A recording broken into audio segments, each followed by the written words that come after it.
wet start across parts of Northern Ireland, Wales, southwest England. That rain continues to trundle its way northwards as the day progresses on Thursday. Meanwhile, becoming drier behind that band of showery rain with some bright or sunny spells. And if we do get some prolonged sunshine, temperatures could just about nudge 20 Celsius. But even so, mid to high teens, quite exceptional for this time of year.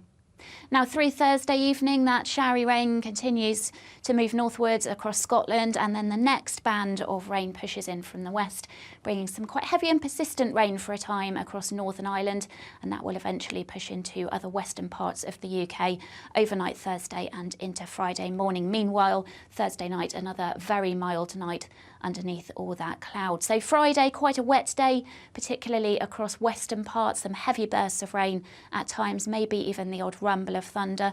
The far southeast tending to escape the rain, generally remaining dry here. Temperatures, though, remaining above average for the time of year right the way through the rest of the week and into the weekend.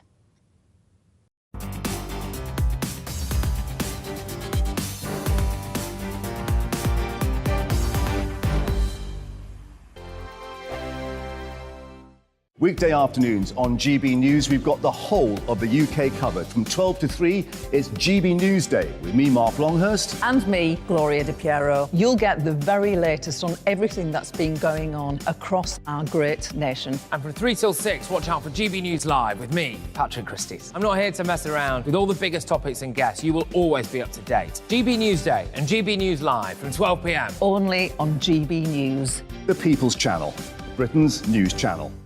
Hi there, it's Stephen and Anne. At breakfast from 6 a.m, you'll always be caught up with everything you need to know, the latest headlines, opinions and debates. We'll bring you the good news and the bad, but most of all, we're here for you. Remember, send in your views and let us know what you would like us to talk about. That's because we're your news channel. And every morning at 6 a.m, it's breakfast on GB News. Join me, Nana Akua, on Friday, Saturday and Sunday afternoons on GB News. Expect fiery debate and passionate discussion as me and my panel tackle some of the biggest topics hitting the headlines.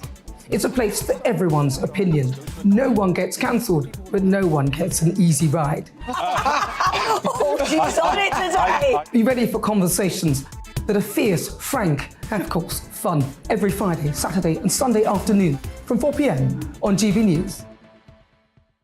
On Mark Dolan tonight, we have a simple plan, which is to inform, stimulate and entertain in equal measure. It's all about getting your opinions on the national television airwaves. I love my viewer emails, mark@gbnews.uk.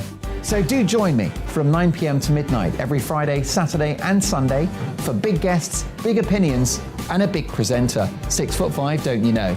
See you then on GB News.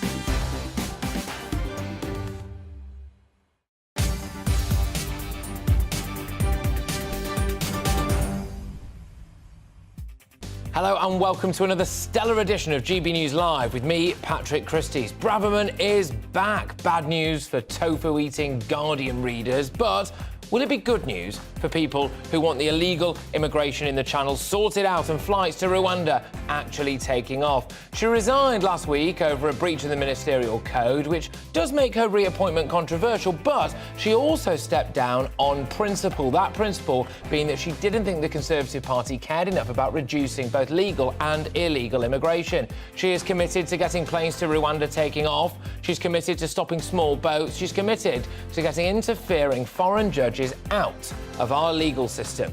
We're going live to a migrant detention centre. We're going to Rwanda, believe it or not, at least somebody is.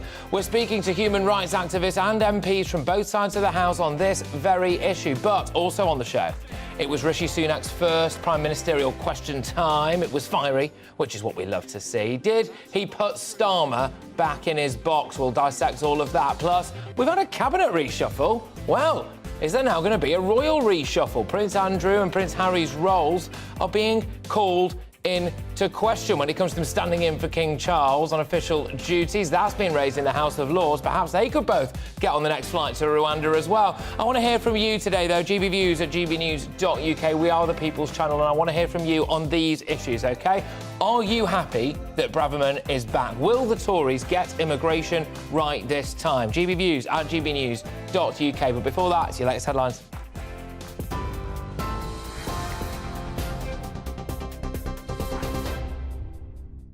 Hello, good afternoon. It's 3:01. I'm Tamsin Roberts in the GB newsroom. Rishi Sunak says he will rebuild public finances in a way that is fair and compassionate. In his first Prime Minister's questions, Mr Sunak promised to protect the most vulnerable as he addressed what he called mistakes of his predecessor Liz Truss. However, the heated debate was dominated by questions over his reappointment of the Home Secretary. Labour is calling for an investigation after Suella Braverman reportedly breached the ministerial code last week and then resigned from her role. Labour leader Sir Keir Starmer questioned the new Prime Minister's decision. Mr Sunak had already defended the Home Secretary in his opening remarks. The Home Secretary made an error of judgment, but she recognised that, she raised the matter and she accepted her mistake. And that's why I was delighted to welcome back into a united cabinet that brings experience and stability to the heart of government. And let me tell you, Mr Speaker, what the Home Secretary will be focused on. She'll be focused on cracking down on criminals, on defending our borders, while the party opposite remains soft on crime and in favour of unlimited immigration. In another U-turn of Liz Truss's policies, the new Prime Minister confirmed he will be reinstating the ban on fracking in England. Rishi Sunak told the Commons he stands by the Conservative 2019 manifesto pledge of banning drilling for shale gas. The Chancellor has delayed the announcement of the government's economic plan by 2 weeks. Jeremy Hunt says the medium-term plan, which was due to be delivered next Monday, will be upgraded to an autumn statement. The Chancellor says the new statement will be accompanied by a full forecast from the Office for Budget Responsibility. It'll now be delivered on November the 17th. I have demonstrated in the short time that I've been Chancellor that I'm willing to take decisions very quickly, and I'm willing to make choices that are politically embarrassing if they're the right thing to do for the country, if they're in the national interest. Now we have a new Prime Minister and the prospect of much longer-term stability for the economy in the country. And in that context, a short 2.5-week delay is the best way we will make sure that it is the right decisions we take. Labour leader Sir Keir Starmer accused the Conservatives of crashing the economy and said there needs to be a clear plan from the government. After the damage of the last 12 years, where our economy has been neglected, wages have been stagnant and public services are on their knees, then coupled with the absolute car crash of the economy in the last few weeks, what this country needs, I think, is stability, seriousness and a plan that can take us forward as a country rather than the utter chaos that we've seen from this government. Earlier, the Prime Minister chaired his first cabinet meeting with his newly appointed team. A number of ministers have been given the same role, with Downing Street saying the cabinet reflects a unified party. Nearly a dozen of Liz Truss's top-tier ministers, including Jacob Rees-Mogg, left the cabinet following Mr Sunak's appointment. To other news now, a parliamentary committee is warning a proposed bill dealing with the legacy of Northern Ireland's troubles risks widespread breaches of human rights law. Ministers are proposing a form of amnesty for the perpetrators of the Troubles crimes in exchange for cooperation with a new truth recovery body. The Joint Committee on Human Rights says the plans may not meet international standards on the duty to investigate deaths, but the government says the legislation as a whole complies with human rights laws. Climate activists have targeted 2 luxury car showrooms. Just Stop Oil protesters sprayed orange paint on Ferrari and Bentley dealers in central London this morning. The Metropolitan Police say 2 people have been arrested on suspicion of criminal damage. This is GB News. We'll bring you more news as it happens now. Back to Patrick.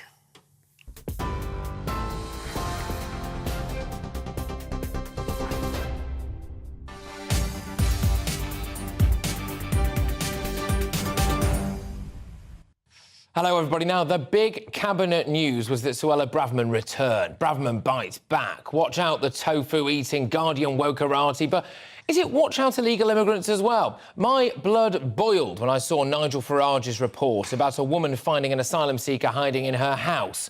This is nuts. It's gone too far. In truth, it went too far a long time ago. And throughout this show, we will be live at a detention centre where there have been reports of violence. We're also going to be going to Rwanda to speak to a lady who is in favour of the deportation planes landing in what she says is a wonderful country. We're focusing in on immigration today in depth. But there's another angle, isn't there, to Braverman's return. She got her job back just days after resigning last week after admitting 2 data breaches. Labour think it's a grubby appointment. They think it stinks. Starmer and Sunak went toe-to-toe at PMQs.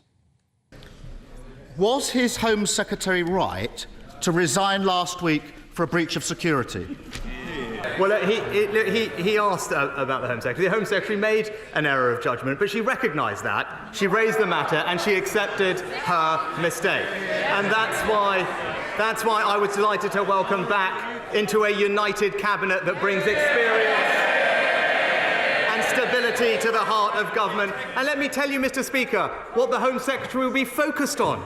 She'll be focused on cracking down on criminals, on defending our borders, while the party opposite remains soft on crime and in favour of unlimited immigration. Well, there we go. Continuing our conversation about the small boat crisis in the Channel, GB News can reveal now that authorities are deeply concerned about the potential for serious disorder at their migrant processing centre in Kent. And joining me now is GB News' Home and Security Editor, Mark White, who is at RAF Manston. And yes, like I said, GB News can reveal that authorities are deeply concerned about the potential for serious disorder at a migrant processing centre. Mark White, great to have you on the show, especially at the top of it, which is exactly where you belong. What's the latest, please? Well, the violence here at Manston Air Base is now a daily occurrence here. It's due to overcrowding. It's due to the fact that many migrants from different countries are mixing together and, frankly, they don't get on. And also a new change in demographics, which is the Albanian factor. Most of those arriving here are now from Albania. Few, if any, would ever qualify for asylum in future. The vast majority don't want to be here in the first place. They want to toddle off and actually work in the illegal economy, or more worrying still, according to the authorities, they want to go off and work for criminal gangs. And that violence I've been talking about, we were told that on Monday night alone, there were 7 separate incidents that authorities here had to deal with. I was speaking to one local farmer just before this live, who said that every day he hears the sounds of fighting within the camp, and the police are called here constantly to deal with that. And the real concern is it isn't just sporadic and low-key fights within the camp, but it actually becomes something much more serious and widespread, something like we saw at Napier Barracks over a year ago, when overcrowded in that particular barracks at a time of COVID, those particular residents got very angry and rioted and set fire to the barracks itself. Well, the independent chief inspector of borders, a chap called David Neal, has been backing up the concerns that I've been hearing here at Manston in evidence that he gave to the Home Affairs Select Committee this morning. This is what he told them about a visit he paid to the base just this Monday. There's of the order of nearly 2,500 people who were being guarded by non-trained detainee custody officers. So they're being guarded by a mixture of immigration enforcement officers and security guards. It was sufficiently alarming when I discovered that. I was frankly speechless.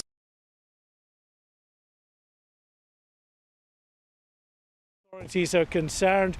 Clearly, the base is designed for a maximum of 1,500 asylum seekers at any one time. They're only supposed to be here for 1-2 days maximum before they're processed out. But because of the numbers arriving over the channel, they're just not able to process them quickly enough. And that's why we have a situation at the moment where double the capacity is being housed here, and they're being housed here for many weeks. They're in marquees of about 150 in each marquee, some of them just lying on cardboard on the floor, which is adding to the tensions. It is a real headache again as part of the overall small boats crisis that the new Home Secretary, Suella Braverman, has got to grapple with. Mark White, thank you very much. Stellar stuff, that from outside that particular detention centre. Reports of daily serious violence. Lots to get stuck into there, really, isn't it? Because apparently there is the Albanian factor, as Mark was saying, and lots of people from lots of different countries who, as Mark said, frankly don't get on.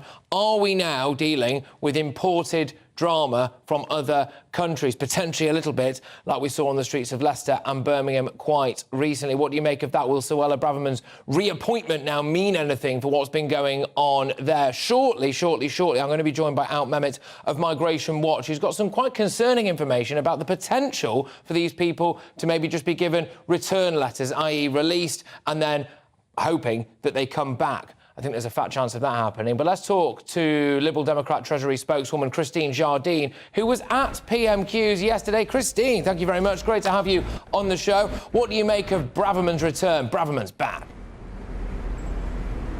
Well, I think we need an independent cabinet inquiry, because you cannot have the situation where a minister has to resign because of breaches of the ministerial code, and in this case also a national security breach, and then is back in office 6 days later without any questions asked. That has to be investigated, and there are serious questions to be answered, and it shouldn't just be swept under the floor. Yeah, OK. It needs to be looked at carefully. Some people might wonder why there is such a focus on national security when it comes to Suella Braverman, who allegedly, anyway, accidentally CC'd a couple of people in on an email, whereas the Lib Dems might not care that much about national security when it comes to who's coming over the channel. Well, that's offensive. I care very much about national security. The fact that I think it's important that we have a Home Secretary who is seen to be above reproach has got nothing to do with the plight of those poor people in the Channel. That's a completely different issue, and that needs dealt with. That needs a Home Secretary who's willing to expand and establish and expand safe legal routes into this country. But that doesn't detract from the fact that we have a Home Secretary who had to resign 6 days ago because of a breach of the ministerial code and, you know, a national security breach. Now, Rishi Sunak has told us that this is going to be an ethical government. Well, he needs to be as good as his word, and we need an independent inquiry to establish what happened.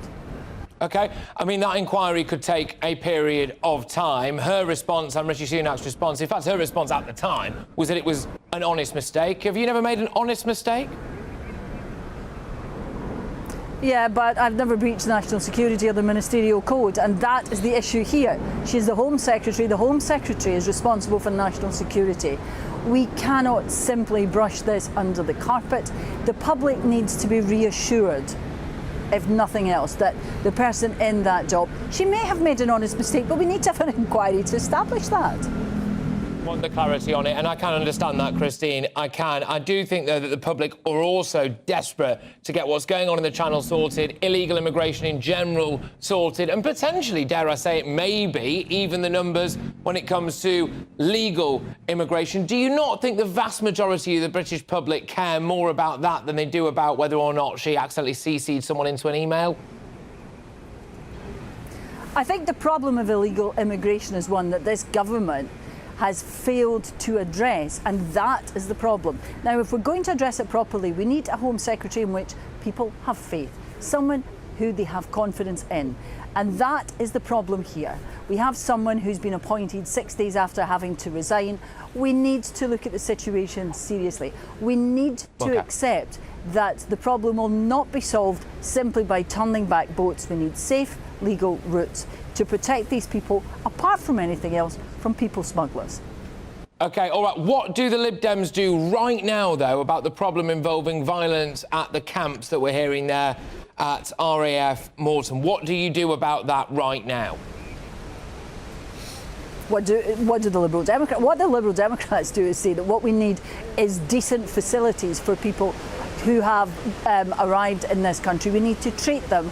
But apparently they are having violent episodes because we're putting people together from countries that don't get on. There's an Albanian element, as our Home and Security editor said. They want to get out of there and start operating in the underground economy. That isn't sorted by whether or not they're at the Hilton.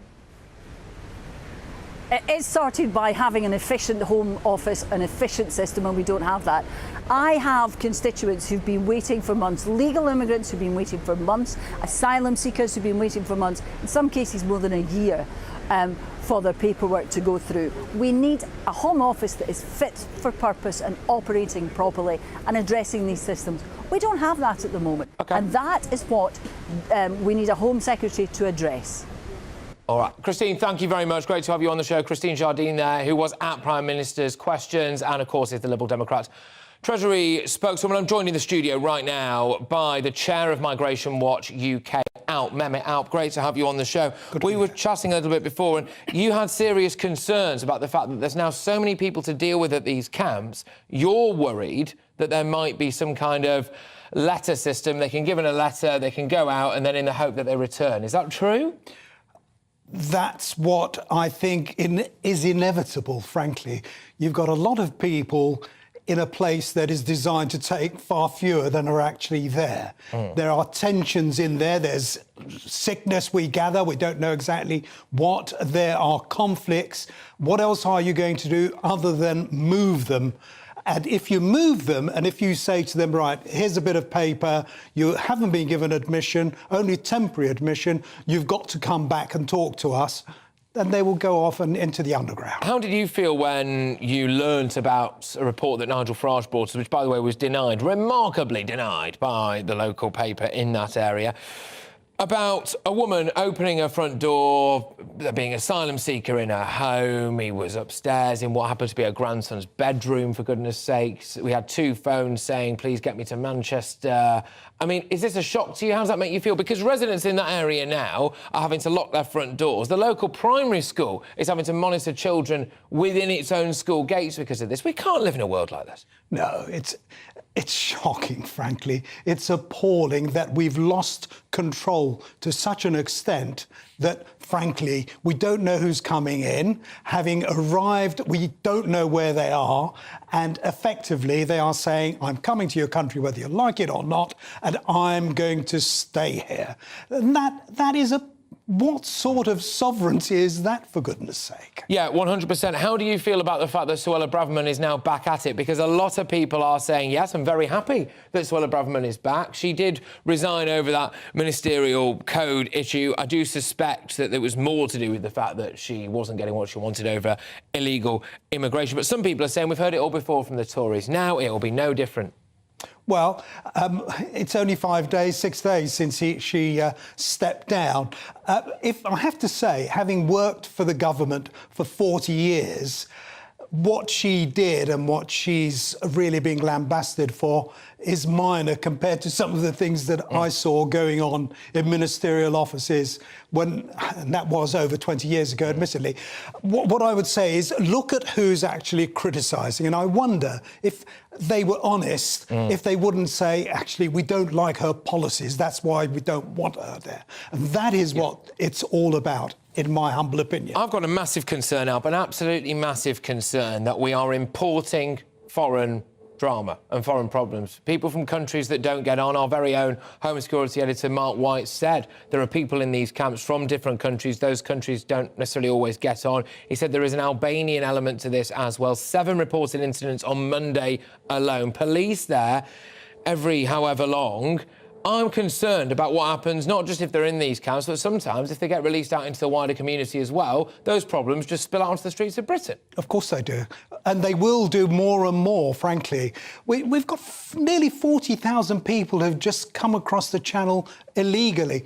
And they're the ones that we know about. There's a hell of a lot more who are coming into the country, and we have absolutely no idea who they are, what sort of security risk they represent. And that is something that I hope hope Suella Braverman is there to get a grip of. Well, the only way she can do it, from where I'm sitting, Alp, anyway, is if we pull ourselves out the ECHR, we stop the interference of foreign judges in our national laws. She wanted to do that, at least she said she wanted to do it. Rishi Sunak has said that he wants to do it. Will they?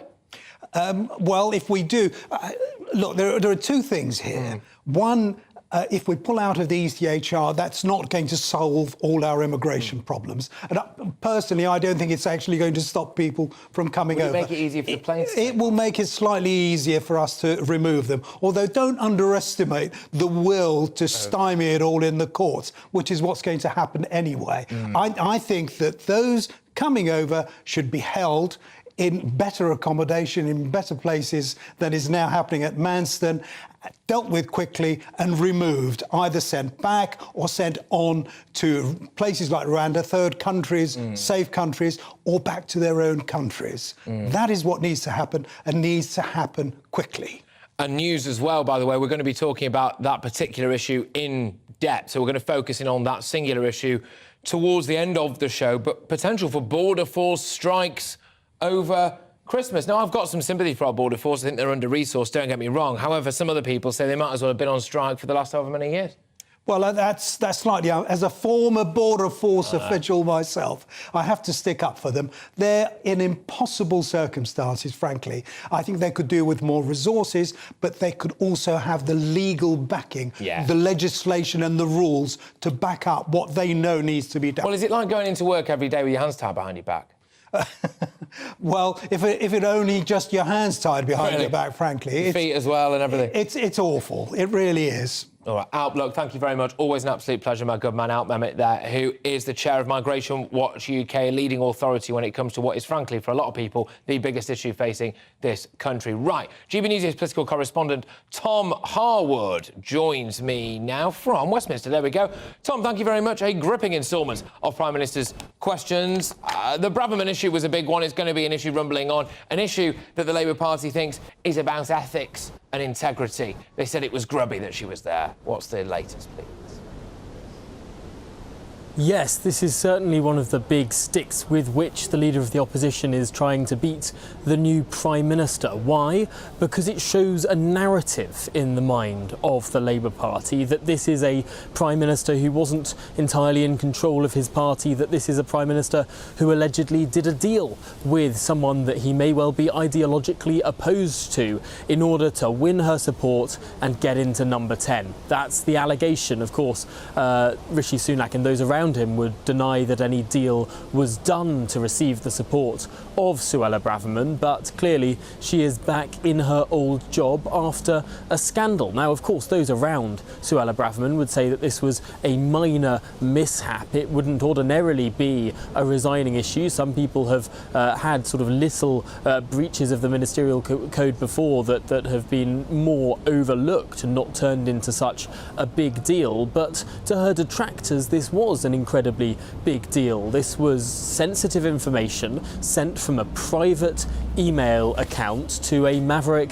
backbench MP, but more than that, not just John Hayes, but also someone that Suella Braverman thought to be the wife of John Hayes and turned out to be a staffer for someone completely different, and therein lies the security issue. Now, people may well remember that email accounts and whether or not confidential information was handled in secure government emails or indeed was handled in private email servers was quite a controversial issue on the other side of the Atlantic over the last decade or so. So some people would argue that this is comparable. However, others, of course, and those that are closest to Suella Braverman would strongly make the case that actually there was a lot more to it, to her resignation, than just this email issue, that this was a difference in policy, that this was a fundamental difference between Suella Braverman and the then Prime Minister, Liz Truss.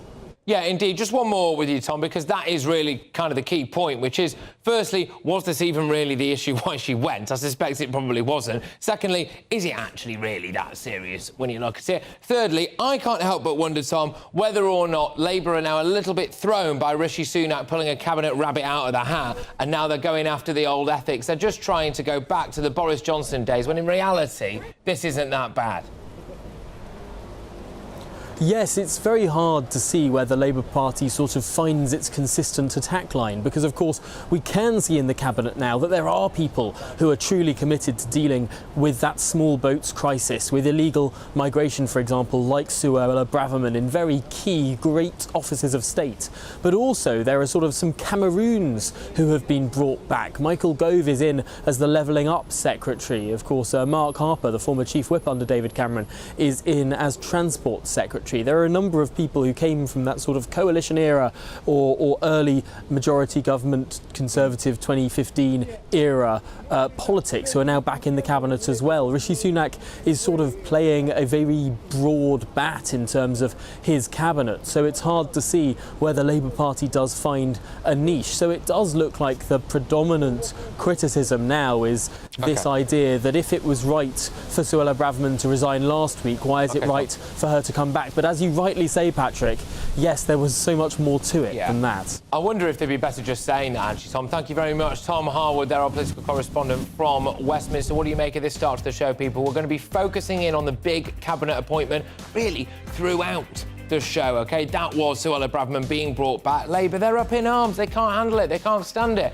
But the Tories are saying now is the time for us to finally do something about these small boat crossings, as it comes as well on the day that it's been revealed that we are now seriously concerned about persistent and consistent violence taking place. And at least one of these migrant detention centres, apparently people coming there from different countries, those countries not necessarily always getting on, according to our Home and Security editor. Shock horror also as well. People in parts of Kent having to lock their doors, children in primary schools having to be shut away just in case some people go on the run. It's madness. It's got to be stopped. And we are indeed going to be talking to a whole host of MPs, human rights activists, and even someone actually from Rwanda to talk about whether or not those planes should start taking off. This is GB News Live with me, Patrick Christys. Coming up, though, as we've already mentioned today, was Rishi Sunak's first time facing up against Labour leader Sir Keir Starmer at PMQs. We'll be breaking it down and asking how well he did in those first exchanges with the leader of the opposition in charge of the Conservative Party. That's after this weather and your news headlines. Hello, the rest of this week and in fact into the weekend remains fairly changeable. A mixture of some sunny spells, some showers, perhaps longer spells of rain at times. It will though be exceptionally mild for the time of year despite the rather breezy conditions. Now we can see on the chart low pressure in charge, closely packed isobars indicating the strength of the wind and various weather fronts sweeping across the country at times over the coming few days. The first one cleared away nicely this morning, leaving in its wake a mixture of bright or sunny spells and a scattering of showers. Some of those showers have been on the heavy side, but we see some more persistent showery rain edging in from the southwest overnight tonight and into the early hours of Thursday morning. But despite the cloud and breeze, it will be another very mild night for this time of year. So for Thursday, rather a wet start across parts of Northern Ireland, Wales, southwest England. That rain continues to trundle its way northwards as the day progresses on Thursday. Meanwhile, becoming drier behind that band of showery rain with some bright or sunny spells. And if we do get some prolonged sunshine, temperatures could just about nudge 20 Celsius. But even so, mid to high teens, quite exceptional for this time of year.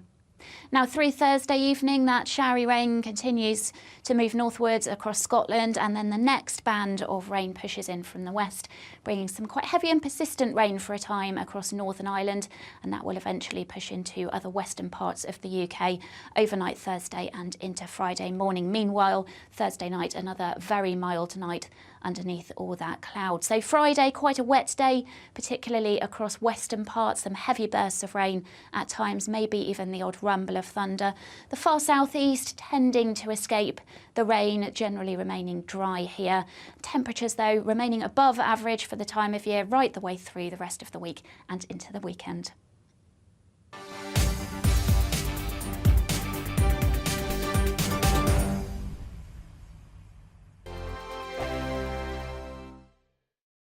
Every morning from 6 o'clock, we'll wake you up with GB News Breakfast with all the stories you didn't know from the night before. So whether it's serious news, entertainment, or your own views from all over our great nation, we're here to kick off your day with a smile. And the national media should be reflecting and reporting what's happening here. You will notice the northwestern accents. Whether you're with us on TV, radio, or online, every morning, it's breakfast from 6 a.m. Hope you can join us. I'm Dan Wootton. Join me Monday to Thursday from 9 to 11 for the feistiest and most fun news debate on TV, where free speech reigns. I'll bring you a sharp take on the day's biggest stories, bombshell newsmaker interviews, and A-list guests. And I guarantee you, no spin, no bias, no censorship, and no reason to go to bed. That's Dan Wootton Tonight, Monday to Thursdays from 9 on GB News. Hello, I'm Simon Evans. Join me on GB News for Headliners at 11 p.m, where I'll be joined by two of the country's top comedians as we take a look at tomorrow's newspapers tonight. If it's a big story, we'll be covering it, I guarantee, but we'll also have some fun along the way. That's GB News Headliners at 11 p.m. We won't put you to sleep, unlike some of the other paper review shows out there. So join us, 11 p.m, 7 nights a week. Hello there, it's Eamon Holmes here from Breakfast on GB News. We're not just on your television and your screens, you know. We're on DAB plus digital radio, so you can listen to your favourite shows on the move. If you've not yet listened to GB News Radio, it's very simple. We're on your radio player and TuneIn apps, on your smart speaker, phone or tablet, or online at gbnews.uk. Take us with you wherever you go. GB News Radio. You never have to miss a moment of the People's Channel. Join me, Arlene Foster, for the briefing on GB News. Every Friday at 3 p.m, I'll give you all the latest political news and analysis, and we'll have robust live debate. To make sure that you're caught up on all of the biggest issues of the day, we'll bring on experts in their field. I'll ask the questions that you'd like to ask. We're not afraid to tackle discussions from all perspectives, including yours. Don't forget, the briefing with me, Arlene Foster, every Friday at 3 p.m. on GB News. Hello, I'm Alastair Stewart, and I'd invite you to join me at noon on Saturdays and Sundays for Alastair Stewart and Friends. I've been in this business for over 40 years. Now, here at GB News, I've never been happier. I get to choose the big stories that really interest me. We hear what you have to say, and you hear what I have to say. I really hope you can join me, noon on Saturdays and Sundays.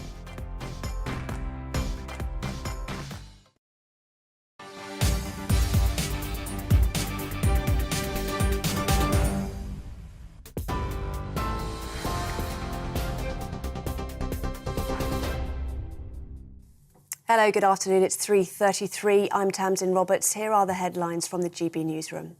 Rishi Sunak says he will rebuild public finances in a way that is fair and compassionate. In his first Prime Minister's questions, Mr Sunak promised to protect the most vulnerable as he addressed what he called mistakes of his predecessor Liz Truss. However, the heated debate was dominated by questions over his reappointment of the Home Secretary.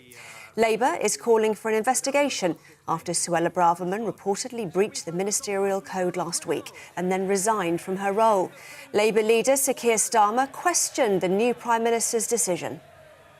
Yesterday, the Prime Minister stood on the steps of Downing Street and promised integrity, professionalism and accountability. But then, with his first act, he appointed a Home Secretary who was sacked by his predecessor a week ago for deliberately pinging around sensitive Home Office documents from her personal account. Rishi Sunak had already defended the Home Secretary in his opening remarks. The Home Secretary made an error of judgment, but she recognised that. She raised the matter and she accepted her mistake. And that's why I was delighted to welcome back into a united cabinet that brings experience and stability to the heart of government. In another U-turn of Liz Truss's policies, the new Prime Minister confirmed he will be reinstating the ban on fracking in England. Rishi Sunak told the Commons he stands by the Conservative 2019 manifesto pledge of banning drilling for shale gas. The Chancellor, meanwhile, has delayed the announcement of the government's economic plan by 2 weeks. Jeremy Hunt says the medium-term plan, which was due to be delivered next Monday, will be upgraded to an autumn statement. The Chancellor says it's important to reach the right decisions and that the new statement will be accompanied by a full forecast from the Office for Budget Responsibility. It'll now be delivered on November the 17th. Iranian security forces have reportedly opened fire on mourners at a graveside memorial for a 22-year-old woman who died in police custody last month. According to reports, around 10,000 people were at the cemetery when they clashed with riot police. Mahsa Amini died in September in Tehran after she was arrested by the morality police for allegedly wearing her hijab too loosely. Her death has sparked protests across the country. Climate activists have targeted 2 luxury car showrooms. Just Stop Oil protesters sprayed orange paint on Ferrari and Bentley dealers in central London this morning. The Metropolitan Police say 2 people have been arrested on suspicion of criminal damage. TV, online and DAB+ radio, this is GB News. Back now to Patrick.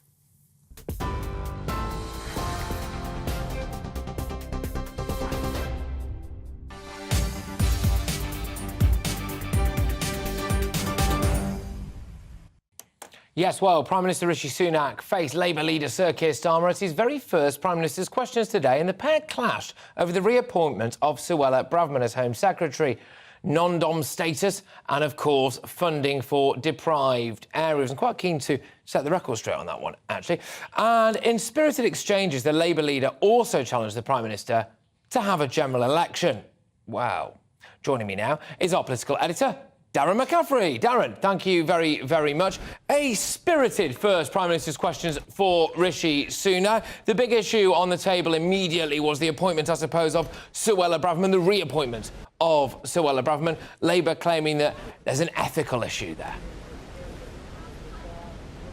Yeah, indeed. Pretty spicy, I would say, first PMQs. In the end, probably, I would think, a score draw, I would give it, Patrick, is what I'm trying to say, for both of them. Maybe that means it's a win for Rishi Sunak, given the fact that he's obviously not used to it and he's in a bit of a difficult situation, taking over the government in the state that it is in.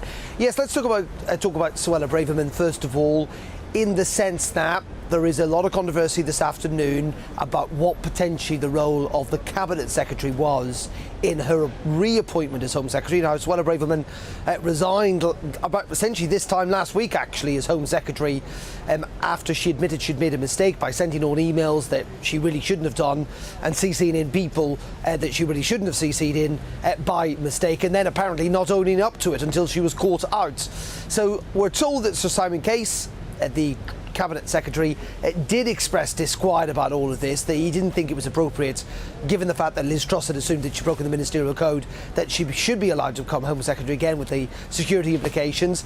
That was not the decision clearly made by the Prime Minister, and Labour are really pushing this line where they want to find out what precisely went in and on in Downing Street yesterday afternoon, and as that appointment process was taking place, and whether there should be a proper full investigation. But aside from all of that, it was kind of the carousel, if you like, of the same old stuff that we hear at Prime Minister's Question Time, from a Conservative leader attacking a Labour leader and a Labour leader attacking a Conservative leader, whether it was on that non-don status, whether Rishi Sunak's too wealthy essentially to be Prime Minister, on that video that emerged over the summer, which Labour have been using in online attack ads in recent days, where Rishi Sunak seemed to be suggesting that he wanted to divert money away from places in northern England to places in the south of England, to private places in the north, to places in the south. Now, Labour argue that's completely wrong. Rishi Sunak would turn around and argue, well, hold on a second, there are lots of areas of deprivation in the south of England. They're not all just in the north, and that makes sense. Labour would then retort and say, well, you didn't say that. You said places in the north of England that are deprived to here, and here being Tunbridge Wells. I think when everyone thinks about Tunbridge Wells, most of it's not terribly deprived. Anyway, that argument will be had, but in the end, Labour clearly think it could be quite damaging. Really interesting, Rishi Sunak thinks, actually, you know what, it's quite good for me because there are a lot of votes in the south of England, and people in the south are often frustrated that we talk about the North quite so much. So in the end, as I say, quite spirited, as you say, quite spicy, quite lively. There was quite a good line, wasn't there, from Keir Starmer, in which he said it's not that's why the only time you've run in this competition, election competition to be Prime Minister, you got trounced by a former Prime Minister who herself got beaten by a lettuce. Now that was quite funny. He did quite well with that. But there was a sense that it's going to be a very competitive race and weekly occurrence between these two leaders in the weeks to come. Darren McCaffrey, thank you very, very much. Darren McCaffrey there from Westminster, our political editor. Interesting stuff, this, isn't it? Now, this is the line of attack from the Labour Party on Suella Braverman and on Rishi Sunak's reappointment of Suella Braverman. They are saying that, does she pose a threat to national security? This could be the issue. Are there any integrity issues when it comes to that? Fascinating stuff from the Labour benches. I've just opened up an article here from Politics Home, a reputable source. Jeremy Corbyn aide working in Parliament despite being refused security clearance. Also one from the London Evening Standard here. Jeremy Corbyn is, and this is quoting a former MI6 chief, his view was that Jeremy Corbyn is a danger to national security. You didn't hear much coming from the Labour benches then, did you? And indeed, Keir Starmer will have been sat somewhere near Jeremy Corbyn throughout all of that. So a fascinating line of attack from Labour now, who apparently suddenly care, of course, about national security. Well, over the past few months, the Labour Party have built a commanding lead of Labour in the polls against the Tories. Following Boris Johnson's scandal-laden time as Prime Minister, a bit of cheese, bit of wine, bit of cake, and a tumultuous reign lasting a little over a month for Liz Truss, who, yes, OK, fair enough, was outlasted by a lettuce, Conservatives are counting on Rishi to claw back Tory credibility and beat Keir Starmer in the next general election. But is he up to the job? Conservatives better hope so. Let's go and speak now to Joe Twyman, who's the co-founder and director of Delta Poll, which is an independent public opinion data firm. Thank you very much. Let's keep it current. What have we seen in the early Sunak reign that would indicate a shift in the polls, if at all? Well, some of the polls have a slight uptick in Rishi Sunak's personal ratings. Others, when it comes to his expectations about his role, around about half of people think that around a third of people think that he will do badly, and that is an improvement on the half of people who thought Liz Truss would do badly. So it's not great. The position of the party, the Conservative Party, still remains very poor compared to Labour, not just in voting intention, but also on questions like economic competence and economic management. But the situation does seem to be an improvement on that of Liz Truss. You would always expect, historically, a small bounce for a new leader. That's what we had up until Liz Truss, who, of course, didn't receive any such luxury. But that bounce at most historically has been around 5 to 6%. So I think it would be a surprise if we saw anything beyond that. Any indication whatsoever of what Rishi Sunak means for those red wall seats? How well does Rishi do up north? Do we know? We don't have clear polling on that yet, and really all of the polling at the moment, the difficulty we have is that Rishi Sunak remains a relatively unknown character. Before he became Prime Minister, only around 2/3 of people said that they would recognise him if they passed him down the street. Now, given his role during furlough and during the COVID pandemic more generally, that is perhaps a surprise to some, but it's higher than fewer than the half of people who said they would recognise Liz Truss. So he's still very new in the minds of many people, and people may have expectations about what we will see from him, but it will take time before there's really sort of concrete views in the minds of the public. Well, potentially they might not recognise Rishi Sunak. They might have just looked straight over him. You see, that could be one of the issues there. But when it comes to your polling data, you must poll people on what some of their key policy areas are, some of the areas affecting our country that they care most about. And I don't know, I'll put you on the spot a bit here, but you probably know this. Top three that keep coming up for you, what are the top three issues people care most about? Well, the top issue by some distance is the cost of living, with the economy second and then, depending on the circumstances, health in third. But the cost of living is so far ahead of everything else that really it's the only game in town. And if Rishi Sunak is to be successful as Prime Minister, and if the Conservatives are to close that gap on Labour, they have to find a solution to the cost of living crisis. And this doesn't just mean with regards to energy prices, though obviously that will be an important part of that. We're also talking about mortgage payments, rent payments, inflation, etc., etc. At the moment, the Labour Party, by a margin of more than 2-1, are favoured as the best party to deal with the cost of living crisis. And so the Conservatives will want to close that gap in the hope that that will in turn close the gap that Labour have in voting intention. But it is quite a mountain to climb. What the Conservatives will hope is that they are not in a situation like they were between 1992 and 1997, where their reputation for economic management was so low that really whatever they did was not seen as a positive. Well, that's the thing. I suppose one way around that, although it annoys some people, of course, that Jeremy Hunt is our Chancellor, it annoys some people that Rishi Sunak is our Prime Minister. A lot of people pointing out, and I think he's going to have a mountain to climb to overcome this. Is he responsible for the economic mess that we're in at the minute through decisions made during the pandemic? That remains to be seen. But when it comes to the idea of having a general election, where do the public stand on that? Do they want one now? Well, here's a surprise. This is mainly correlated to which party you support. If you're a Labour or Lib Dem or an SNP supporter, you want a general election now. If you're a Conservative supporter, it's not completely outside the realms of possibility that you might want one, but it's very, very rare. Right. I think most Conservative supporters realise that if there were a general election tomorrow, it's highly likely the Conservatives would take quite a thumping and Labour would be on for a large majority. The Conservative supporters want to avoid that, as does Rishi Sunak. He's ruled it out. I think it is highly unlikely that we'll see one before the sort of summer of 2024 at the earliest. Joe, thank you very much. Joe Twyman there is the co-founder and director of Delta Poll, which is an independent public opinion data firm. Well, the new PM Rishi Sunak has decided to keep Jeremy Hunt as Chancellor during cabinet reshuffles, which took place yesterday. And they're going in with a bang, announcing more than a 2-week delay to the Halloween budget, which, by the way, can I just say, not only just makes good sense potentially economically, but also politically, because the idea of having a budget on Halloween is a sketch writer's and headline writer's dream, but it's now known as the full autumn budget. Joining us now in the studio is economics and business editor, it's Liam Halligan with On the Money.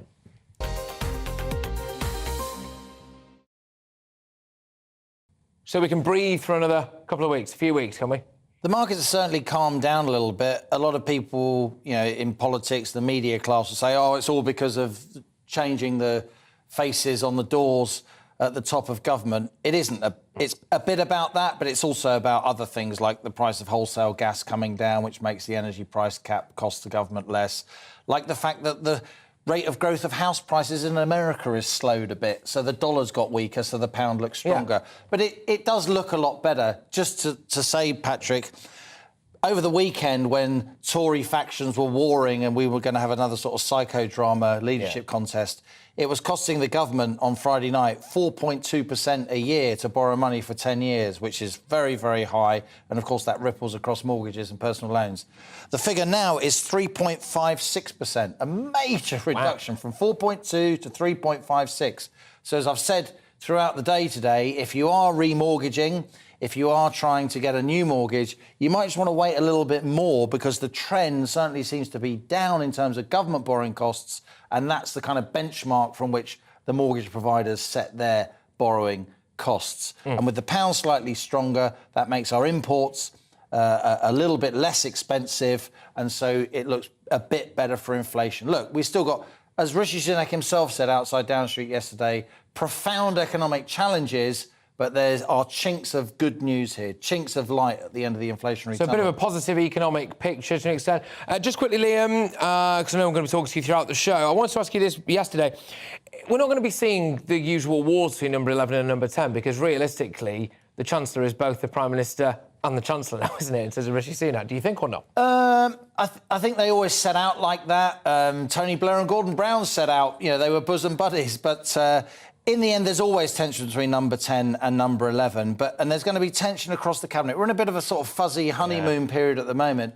Just think, though, Rishi Sunak is now moving away from that triple lock. He may not increase the basic state pension by 10.1%, as the manifesto said he would, because that's the rate of inflation last month. And yet the guy he's just appointed to be Work and Pension Secretary is precisely what he wanted. Mel Stride, the former chair of the Commons Treasury Select Committee. There are going to be some strikes, I think, in the next few weeks and months. They will not do anything to ease cabinet tensions. I think for now the Tories are taking a breath. They're trying to put a line under the really astonishing changes of personnel over recent days, weeks and months. But I can't see this honeymoon lasting long. No, absolutely, especially over Christmas when we are expecting some strikes. Liam, I'll talk to you in a little bit. Thank you very much. Liam Halligan, our economics and business editor. Coming up, we've had a cabinet reshuffle, but could it now be time for a royal reshuffle? Prince Andrew and Prince Harry's roles of being allowed to stand in for King Charles on official duties have been challenged now in the House of Lords. Good grief. Oh, it's bad news, isn't it? Terrible news. You hate to see it. More on this after a short break.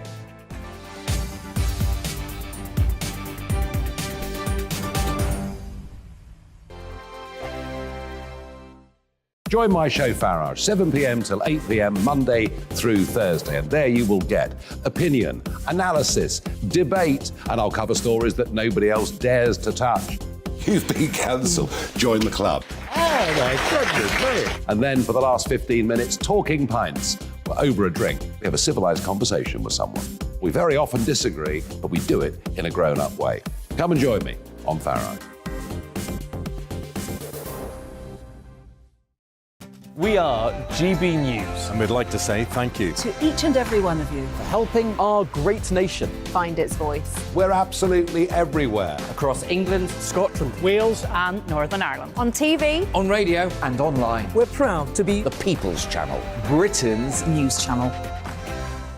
On the Mark Steyn Show, we cover the stories a lot of people are scared even to mention. The stuff that really matters with some of the world's biggest thinkers. Now is his opportunity to kind of take the steering wheel of history. Break away from the flop at 8 o'clock on GB News with the Mark Steyn Show. Every Saturday at 2 o'clock, join me, Darren Grimes, for Real Britain. I'm not afraid to give you a platform and say it how it is. Come on, make the case. Something like this is very, very important to people. And we're always up for a laugh on this show. God, honestly, you'd think there were no problems in the world. Real Britain, every Saturday on GB News. Hello, I'm Michelle Dewberry and you can join me every weekday 6 till 7 on Jubes and Kerr. Me and my panel will get stuck right into the day's events and I can tell you, in fact, I can warn you, expect some robust debate, some strong opinions and perspectives from both sides of the fence. It's about you at home as well. I love to read out all of your comments, or at least as many as I can. So join me, Michelle Dewberry, Monday to Friday, 6 till 7 on Jubes and Kerr.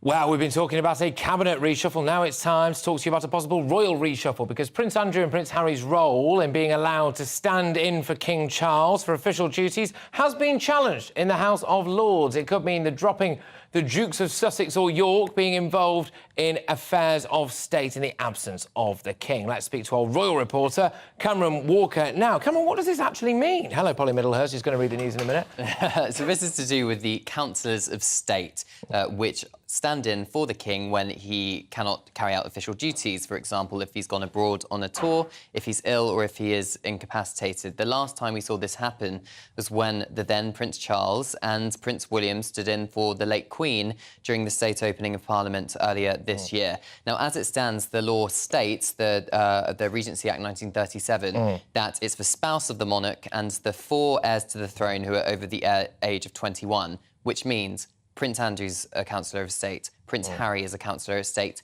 and now, following the death of the Queen, Princess Beatrice is a councillor of state. Right. The final 3 who I just read out are not working members of the royal family, which is why a couple of peers in the House of Lords yesterday voiced concerns. Yes, OK. I mean, it's fair enough to see why they would voice concerns, I suppose. Would there be any massive pushback, do you think? Possibly not from Harry, but maybe from Andrew, I suppose.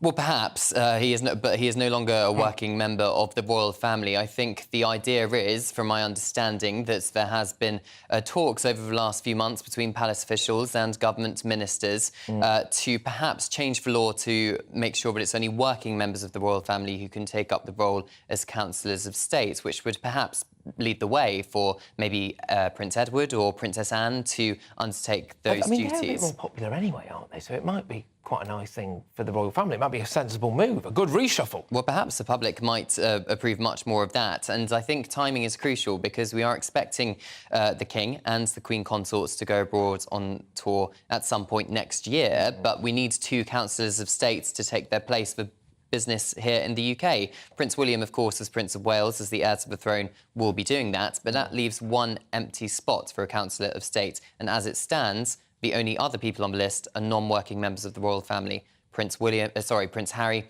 Prince Andrew and Princess Beatrice. Cameron, thank you very much. Cameron Walker there, our royal reporter, just whizzing you through a potential royal reshuffle. What do you make of that, ladies and gentlemen? Well, coming up, last week she was out, but this week she's back in. Suella Braverman takes up her role again as Home Secretary. Labour and the Lib Dems aren't happy and are calling for an inquiry into Braverman's reinstatement. Make sure that you stay with me, Patrick Christys, right here on GB News Live. But before that, it's Suella. Hello. The rest of this week and in fact into the weekend remains fairly changeable. A mixture of some sunny spells, some showers, perhaps longer spells of rain at times. It will though be exceptionally mild for the time of year despite the rather breezy conditions. Now we can see on the chart low pressure in charge, closely packed isobars indicating the strength of the wind and various weather fronts sweeping across the country at times over the coming few days. The first one cleared away nicely this morning, leaving in its wake a mixture of bright or sunny spells and a scattering of showers. Some of those showers have been on the heavy side, but we see some more persistent showery rain edging in from the southwest overnight tonight and into the early hours of Thursday morning. But despite the cloud and breeze, it will be another very mild night for this time of year. So for Thursday, rather a wet start across parts of Northern Ireland, Wales, southwest England. That rain continues to trundle its way northwards as the day progresses on Thursday. Meanwhile, becoming drier behind that band of showery rain with some bright or sunny spells. And if we do get some prolonged sunshine, temperatures could just about nudge 20 Celsius. But even so, mid to high teens, quite exceptional for this time of year. Now through Thursday evening, that showery rain continues to move northwards across Scotland, and then the next band of rain pushes in from the west, bringing some quite heavy and persistent rain for a time across Northern Ireland, and that will eventually push into other western parts of the UK overnight Thursday and into Friday morning. Meanwhile, Thursday night, another very mild night underneath all that cloud. So Friday, quite a wet day, particularly across western parts, some heavy bursts of rain at times, maybe even the odd rumble of thunder. The far southeast tending to escape the rain, generally remaining dry here. Temperatures, though, remaining above average for the time of year right the way through the rest of the week and into the weekend.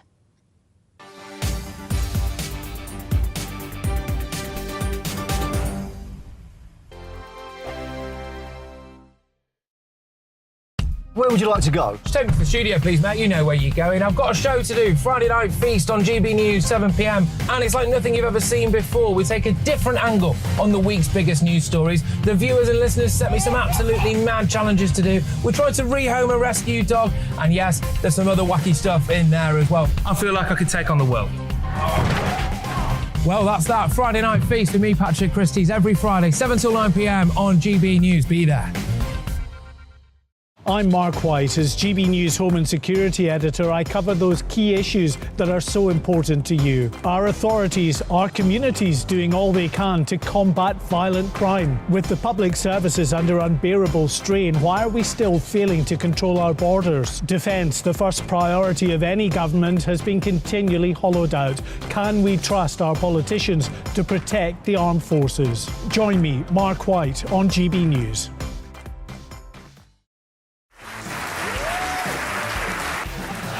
My name is Andrew Doyle. Join me every Sunday evening at 7 p.m. for Free Speech Nation. This is a show where we address current affairs and news stories of the week with the help of 2 wonderful comedian panellists. I brought in comics because I want to give it a lighter edge, and also they work for less. See you there.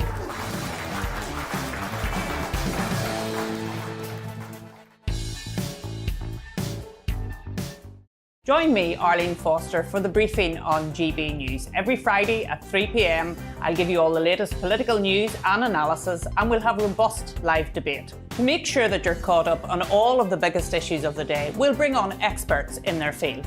I'll ask the questions that you'd like to ask. We're not afraid to tackle discussions from all perspectives, including yours. Don't forget, the briefing with me, Arlene Foster, every Friday at 3 p.m. on GB News.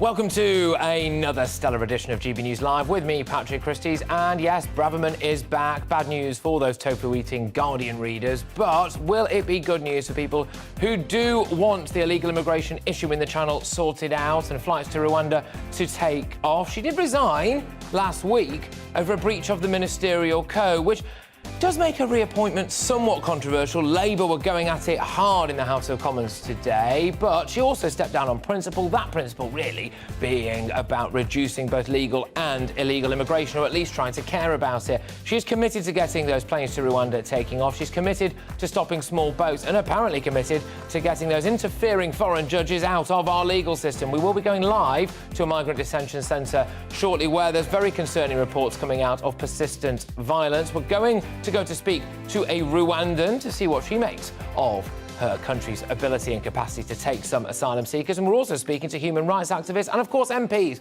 from both sides of the House on this very issue. But it's not the only story in town, no. Also on the show, it was Rishi Sunak's first prime ministerial question time. It was fiery, which is what we want to see. Did he put Starmer back in his box or not? We will dissect all of that.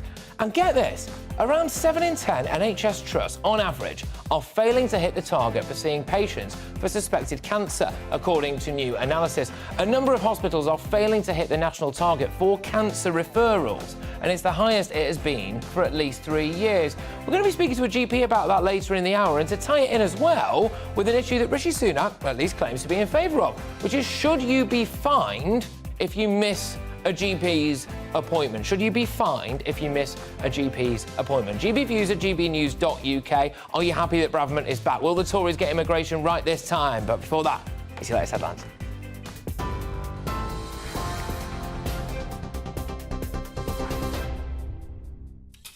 Patrick, thanks very much indeed, and good afternoon to you. The top story. Rishi Sunak says he will rebuild public finances in a way that is fair and compassionate. In his first Prime Minister's questions, Mr Sunak promised to protect the most vulnerable as he addressed what he called the mistakes of his predecessor, Liz Truss. However, the heated debate in the Commons today was dominated by questions over the reappointment of the Home Secretary. Labour is calling for an investigation after Suella Braverman reportedly breached the ministerial code last week, then resigned from her role. The Labour leader, Sir Keir Starmer, questioned the new Prime Minister's logic. Yesterday, the Prime Minister stood on the steps of Downing Street and promised integrity, professionalism and accountability. But then, with his first act, he appointed a Home Secretary who was sacked by his predecessor a week ago for deliberately pinging around sensitive Home Office documents from her personal account. Well, Mr Sunak had already defended the Home Secretary in his opening remarks. The Home Secretary made an error of judgment, but she recognised that. She raised the matter and she accepted her mistake. And that's why I was delighted to welcome back into a united cabinet that brings experience and stability to the heart of government. And let me tell you, Mr Speaker, what the Home Secretary will be focused on.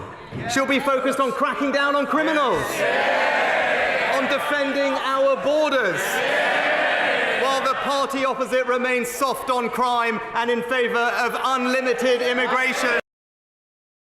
And in a further U-turn on Liz Truss's policies, the new Prime Minister confirmed he'll be reinstating the ban on fracking in England. Rishi Sunak told the Commons today he stands by the Conservative 2019 manifesto pledge of banning drilling for shale gas. Now, the Chancellor's delayed the announcement of the government's economic plan by 2 weeks. Jeremy Hunt says the medium-term plan, which was due to be delivered next Monday, will be upgraded to an autumn statement. The Chancellor says the new statement will be accompanied by a full forecast from the Office for Budget Responsibility. It'll now be delivered on November the 17th. I have demonstrated in the short time that I've been Chancellor that I'm willing to take decisions very quickly, and I'm willing to make choices that are politically embarrassing if they're the right thing to do for the country, if they're in the national interest. Now we have a new Prime Minister and the prospect of much longer term stability for the economy in the country. And in that context, a short 2.5-week delay is the best way we will make sure that it is the right decisions we take. Well, the Labour leader, Sir Keir Starmer, accused the Conservatives of crashing the economy and said there needs to be a clear plan from the government. After the damage of the last 12 years, where our economy has been neglected, wages have been stagnant and public services are on their knees, then coupled with the absolute car crash of the economy in the last few weeks, what this country needs, I think, is stability, seriousness, and a plan that can take us forward as a country rather than the utter chaos that we've seen from this government. Well, earlier the Prime Minister chaired his first cabinet meeting with his newly appointed team in Downing Street. A number of ministers have been given the same role they had before, with Downing Street saying the cabinet reflects a unified party. Nearly a dozen of Liz Truss's top-tier ministers, including Jacob Rees-Mogg, though, have left the cabinet following Mr Sunak's list of appointments. In other news today, GB News has been told the authorities fear a migrant processing centre in Kent could erupt into serious disorder due to the living conditions there. The RAF facility near Ramsgate is overcrowded, with some migrants spending far longer there than they would normally take. Fights and assaults on staff are a regular occurrence at the base, along with outbreaks of illness. There were 7 security incidents last night alone. An independent inspector says he was left speechless by the conditions. And in international news, Iranian security forces have reportedly opened fire on mourners at a graveside memorial for a 22-year-old woman who died in police custody last month. According to reports, around 10,000 people were at the cemetery when they clashed with riot police. Mahsa Amini died in September in Tehran after she was arrested by the morality police for allegedly wearing her hijab too loosely. Her death has sparked protests across the country. A parliamentary committee is warning a proposed bill dealing with the legacy of Northern Ireland's troubles risks widespread breaches of human rights law. Ministers are proposing a form of amnesty for the perpetrators of the Troubles crimes in exchange for cooperation with a new truth recovery body. The Joint Committee on Human Rights say the plans may not meet international standards on the duty to investigate deaths. But the government says the legislation as a whole complies with human rights laws. You're with GB News, you're up to date. More news as it happens. Now back to Patrick Christys.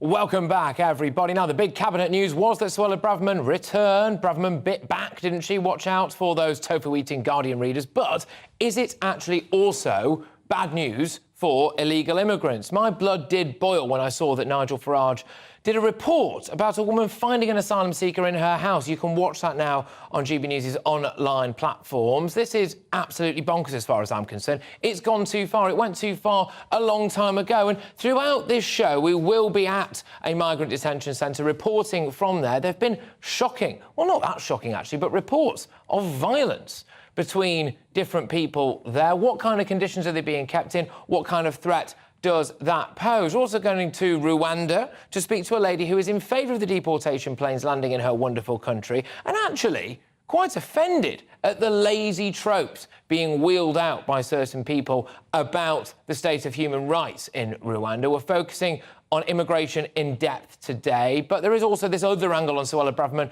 which Labour are trying to hit hard, which the Lib Dems are trying to hit hard. She got her job back just days after resigning last week, after admitting 2 data breaches. Labour think that it's a grubby appointment. They think that it stinks. Starmer and Sunak did go toe-to-toe at PMQs on this very issue. GB News political correspondent Tom Harwood joins me now. Tom, thank you very much. Let's just start with the issue that I am leading in with today, which is Braverman's reappointment, OK? Now, I understand there are issues concerning the ministerial code, but I just want to focus in quickly on what exactly she wants to do when it comes to illegal immigration. What does she actually want to do when it comes to what's happening in the Channel, this Rwanda plan and potentially the influence of foreign courts as well? Yes, when Suella Braverman stood, albeit briefly, for the leadership of the Conservative Party herself in the summer, she was the one person who stood on the platform of withdrawing from the ECHR, the European Convention on Human Rights, and its courts. Now, that is not the policy of the government as it stands, but clearly that is where the Home Secretary's heart lies, and that informs a lot of her ideas around how to tackle the issues of the small boats crisis. Now, it is clear that this Home Secretary has put the small boats crisis right at the top of her to-do list in terms of how to bring down the historically high numbers, tens of thousands of individuals crossing the Channel in that very dangerous way, pressed as they are by illegal criminal gangs, people trafficked as well by those gangs that operate in northern France. It's clear that it is a key it's a key vision of hers to get that sorted. However, there haven't been many public indications as to the routes by which that may be done. Many private suggestions, many reams of newspapers have been written on this issue, and many suggestions have come from, not the least, backbench members of Parliament. But in terms of what the Home Office is committed to doing, that remains relatively quiet. One of the interesting points around, indeed, the resignation of Suella Braverman a week ago today was that the letter, the policy that was sent in breach of the ministerial code, we should say, from a private email address to people outside of the Home Office. Who was it being sent to? Well, what some might describe as a maverick backbencher, Sir John Hayes, someone who has spoken for many years about illegal crossings in the Channel, and someone who it does appear that the Home Secretary was leaning on for a lot of advice and consulting with to a huge degree in terms of what policy may be arriving or indeed being delivered. And so the issue, to some extent, was that outside consultation, was that communication with someone who was not in the Home Office but acting as an advisor on that area to a great degree. Now, that is, of course, the official reason for this resignation, but clearly there were policy disagreements, and indeed it was a rocky time in Liz Truss's premiership as well. We all remember it was only a week ago, it feels a lot longer. It was that night of the vote on fracking in the House of Commons, where you had people being manhandled through the voting lobbies, people in tears, people shouting, all sorts of frankly juvenile scenes that you would not expect from the country's elected representatives taking place in the division lobbies of the House of Commons. There was clearly a lot more going on that evening. The Truss premiership was deeply unstable, but also there were rumours that the Home Secretary was about to freewheel with her own speech on reducing migration the next day, something that Liz Truss did not want to do. So I think it's hard to overstate all of the different moving parts within this resignation, not just simply sending the wrong email from the wrong email address. Thank you very much, as ever. Still sporting that beard, I see, my good man, and I am still jealous. Tom Harwood there, our political correspondent, live from Westminster, bringing you the latest on that big news, of course, which is that Suella Braverman is back. And the reason why it's still big news is because there are issues still rumbling on, like this one, because GB News can reveal that authorities are deeply concerned about the potential for serious disorder at a migrant processing centre. Our Home and Security Editor, Mark White, strap yourselves in, by the way, people, because there's lots to unpack with this, brought us this report. Within this airbase, the main processing centre for Channel migrants, there is, we've been told, a powder keg atmosphere. Many more here than authorities intended, leading to regular outbreaks of violence between residents and assaults on staff. Some of those at Manston Air Base have told us they fear it may only be a matter of time before there is serious disorder here. Concerns backed up by the independent Chief Inspector of Borders, who visited the base on Monday. There is of the order of nearly 2,500 people who were being guarded by non-trained detainee custody officers. So they're being guarded by a mixture of immigration enforcement officers and security guards. It was sufficiently alarming when I discovered that. I was frankly speechless. The Manston Processing Centre was designed to hold no more than 1,500 people for just a few days at a time. There is double that number here now. Many have been here for weeks. I've been told that on Monday night alone there were 7 separate security incidents here. Adding to the tensions is a change in the demographics of those arriving. Most are Albanians. Few, if any, would ever qualify for asylum. And the vast majority certainly don't want to be here in the first place. It's why we've seen incidents like this at the weekend, where 80 people on 2 boats landed on this beach in Dover and immediately ran off. A lot of them are not actually interested in seeing their asylum claim through. They just want to get through it as far as they can. We'll typically put them in a hotel for a couple of days and then they'll disappear. They'll work illegally in the UK for maybe 6 months, maybe a year, send the money home and then they'll go back to Albania. Sources have told us the Albanian factor is a key driver for much of the increase in tensions at Manston. I'm afraid this particular cohort does have amongst it more dangerous criminal elements that we have to deal with. It's really important that we have the resources and the time to properly screen them to make sure there aren't any criminals or previous deportees or worse amongst them. Authorities have confirmed that of the 38,000 who've arrived across the Channel so far this year, 12,000 are Albanian. The Home Office acknowledges it's causing unprecedented strain on the asylum system. It is without doubt the most pressing issue facing the new Home Secretary. Mark White, GB News at Manston Air Base in Kent. Yes, a lot of people will be shouting at their TV screens now saying this is all too predictable. But joining me to discuss Suella Braverman's reappointment and some of the issues outlined in Mark White's special report there is social policy analyst Raab Hassan. Raab, thank you so much. Something that really stood out to me, having spoken to Mark White earlier in the show and then watching that, was the fact that there are now a lot of people in cramped conditions there from a variety of different countries, not all of whom get on. And that, frankly, is a recipe for disaster. But assuming that they do one day get out and about onto the streets of Britain, that doesn't bode well for social cohesion in this country, does it? Absolutely. The truth be told, that particular situation at Manston Processing Centre in Kent, not the ideal settings for social cohesion, I'm sure you'd agree, Patrick. And I think that it just shows the dangers of having a dysfunctional border security system.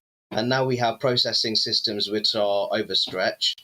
Our dysfunctional asylum system does pose a risk to social cohesion in modern day Britain. And I think we have a situation where there are even concerns, not only that there are criminal elements within these processing centres, but there is the possibility that there's also individuals who have already been deported from the UK who are now looking to illegally re-enter the country. Yes, indeed. One of my main concerns is there was a report from Nigel Farage last night about a lady, a grandmother actually, in fact, and her next-door neighbour, both of whom female, obviously, who found an illegal immigrant or asylum seeker in their house, and then the chap in question decided to make his way into a bedroom, and he had phones on him and was demanding, apparently, a lift to Manchester, I believe it was. My concern with this is, if people now don't feel safe in their own homes in coastal areas like that, then how long is it before people wrongly take matters into their own hands? And that is a further breakdown in social cohesion, isn't it? Well, that's why I always argue for robust law and order, Patrick, because I don't want people to ultimately resort to taking such matters into their own hands. I think that it's going to be a top priority from the top priority for the Home Secretary, Suella Braverman, who has returned to her previous role after a week. And I think that, for example, we need to have the National Crime Agency being given the resources to clamp down on people smuggling infrastructures. And that there are also concerns that if illegal migrants are being hosted in hotels in remarkably high numbers, to what extent are they being regulated? Because there are concerns that after a few days that they simply disappear, enter the black economy, where they may return their earnings back to their homelands. This is the other thing, by the way, can I just interrupt? Because that's a really key point, right? It's a really key point, which is whether or not we had Out Mehmet on from Migration Watch UK earlier, who's got serious concerns going forward about the idea that because of the overflow of migrants that we might be receiving now, some of them might be essentially given letters, almost like day release letters, and told to report back at a particular time. We are seeing people absconding, and a lot of these people, it would seem anyway, just based on anecdotal evidence, are here to operate in the black economy, in the dark economy, the underworld economy, whatever you want to call it. Well, what does that do for social cohesion? Because it drives our economy underground. One would imagine a lot of those areas of that economy are pretty nefarious. Well, what it does, it fuels modern slavery in our local communities, and it contributes towards labour exploitation. But crucially, we have a situation here. We have high numbers of people illegally entering the country. They've not been subjected to any rigorous assessments or checks, including whether or not they have a previous criminal history, who then are housed in various forms of accommodation, unregulated forms of accommodation, and they may end up disappearing after a few days. And that does pose a fundamental threat to domestic security. And it really shows that if you don't have a robust border security system, you do have people in local communities now who will be very concerned from a public safety perspective.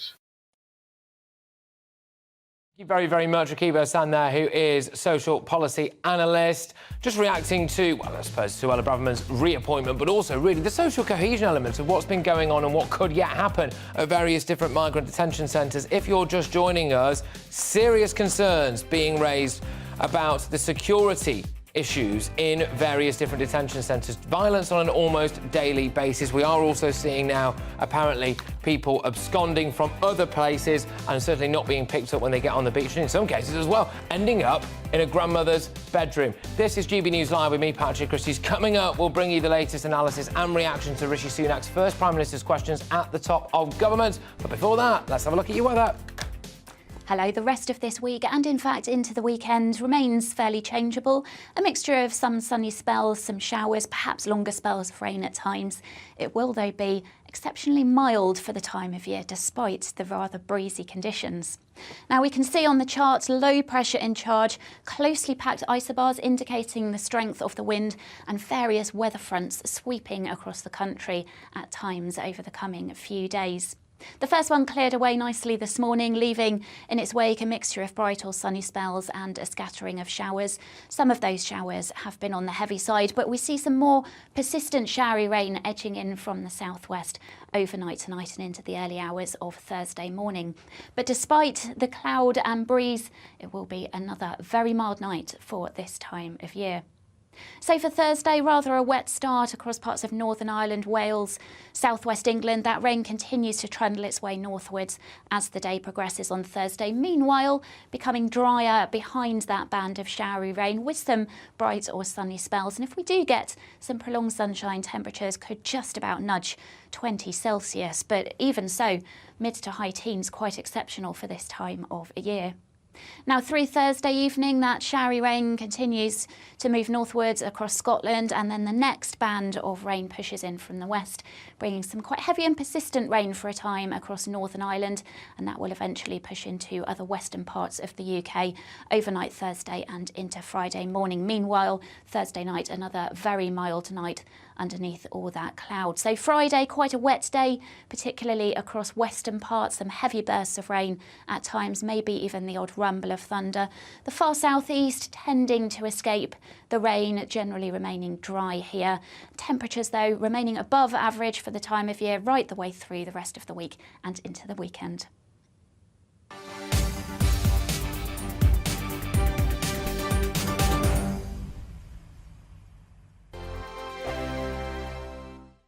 My name's Tom Harwood and join me 9:30 a.m. every weekday for The Briefing, your one-stop shop for everything you need to know about what's going on in politics today. I wonder if this is a deal that might need to be like the biscuits in this factory, twice baked. Is there not an opportunity here to win out against the extremes? Tom Harwood, GB News. What are you going to do about it?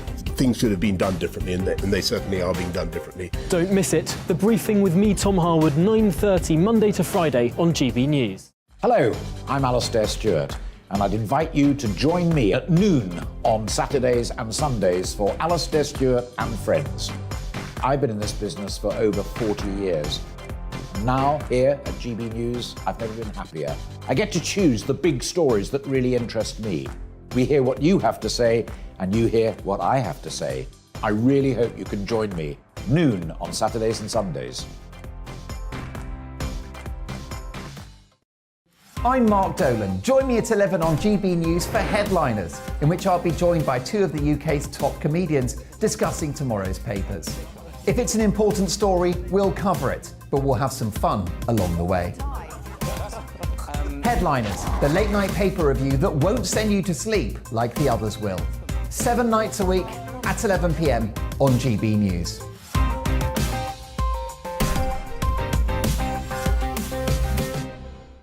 Weekday afternoons on GB News, we've got the whole of the UK covered. From 12 to 3, it's GB News Day with me, Mark Longhurst. And me, Gloria Di Piero. You'll get the very latest on everything that's been going on across our great nation. And from 3 till 6, watch out for GB News Live with me, Patrick Christys. I'm not here to mess around with all the biggest topics and guests. You will always be up to date. GB News Day and GB News Live from 12 p.m. Only on GB News. The People's Channel, Britain's news channel.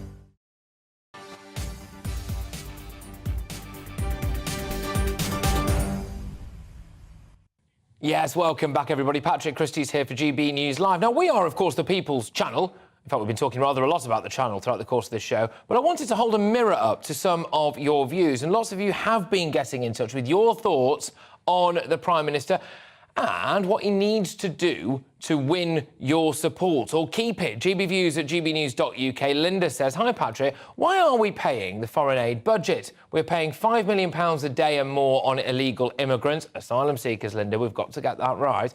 That money should go to the services of people that come back home from fighting. Now, Linda, I think you raise a very, very valid point there, OK, which is that some of our foreign aid, not all of it, some of our foreign aid, in my opinion, goes to causes that are just absolutely bonkers. If you look back at some of our foreign aid list, that includes places like Pakistan and serious question marks as to where that money ends up, including whether or not it actually finds its way into the back pockets of various different terror groups as well. India, for example, they've got a space programme. Sometimes we'll give them a few quid. However, foreign aid is also soft power, isn't it? So I can understand that, but your overarching point is we should be doing more for our veterans. It absolutely sickens me, the idea that we have people lying on the streets, homeless military veterans, and yet we can have someone coming over in a dinghy. Yeah, OK, fair enough. I'm sure that a lot of them do actually really need help. But why can't we help our own bit more as well? Trevor says, Patrick, the triple lock will be Sunak's tuition fee Clegg moment. Interesting stuff. Betraying the manifesto commitment on the triple lock again will cost the Tories the next election. Now, this is going to be fascinating. Rishi Sunak has had the briefest of brief honeymoon periods, hasn't he? All the front pages are. There you go. I think Kings can only get better here. I'm looking at one. Undaunted on the front of the Express. Rishi vows to fix mistakes. There we are. But that honeymoon period has lasted minutes, really, hasn't it? Because he's copping it a bit over the appointments of Suella Braverman. That's coming from the Labour benches. That's coming from the Lib Dem benches. You have to look hard to see one of them, by the way. But yes, they are saying that his appointment of Suella Braverman is unethical because she broke the ministerial code, allegedly. Interesting to say that they now care about the fact that maybe she is a security risk. How much do they care about the potential for a security risk of what's going on in the Channel? How much did some of those people on the Labour benches care about the potential security risk from the likes of Jeremy Corbyn? Not my words, the former head of MI6's words. Interesting stuff. That Connor says it's simple. Solve the migrant crisis and get a grip on crime to be re-elected in 2024. It does sound pretty simple. I think the economy, of course, has a bit to do with that as well, Connor. The damage to the economy caused by the government is a false narrative, Connor continues, pushed by opposition parties for political gain. Fantastic article in this by Emily Carver on Conservative Home, actually, at the moment, which just outlines all of that, which is how much are the Conservatives, the last Conservative administration, to blame for the current economic mess that we find ourselves in right now. This was coming a long way down the road, wasn't it? And some would argue that Rishi Sunak's previous decisions as Chancellor during the pandemic are really to blame for where we are today. I just want to give you a little tease as to what we've got coming up and to get your views coming in on this, because we've had a lot of them already. I'm going to be doing a thing later on, which is the record levels of people now waiting for cancer diagnoses, cancer treatment. It's just another NHS angle on things. But something that really stood out to me on this was a comment that's flown under the radar, not heard this picked up much on other news outlets, actually, which is something that Rishi Sunak has thrown his support behind a year ago, well, and again, actually, a few months ago, which is fining people if they don't turn up to GP's appointments. Now, where do you stand on this? Because it's a bit of a mixed bag. Do you think that people who essentially waste a GP's time in the middle of an NHS crisis, when record numbers of people are waiting to get diagnosed for cancer or treated for cancer, should those people be fined? Some would say, actually, hang on a minute, can people really afford those fines? Where are you? James has been on. Yes, definitely, they should be fined. James says, hey, there you go, it's almost as if we planned it, that they are wasting doctors' time during a national health crisis unless they can provide a good excuse. One thing I will counter that with, James, is, you know, you might have a good excuse for parking in the wrong place, but you still end up getting fined for that, don't you? GBViews at gbnews.uk. When we come back, we're having a big chat, a massive chat, about whether or not you think that people should be fined for missing a GP's appointment. There we go. All right, all of that coming your way and much, much more. Oh, as well, it's bad news for beer drinkers because the price of a pint is going to go up beyond £7. Good job I kept the habit.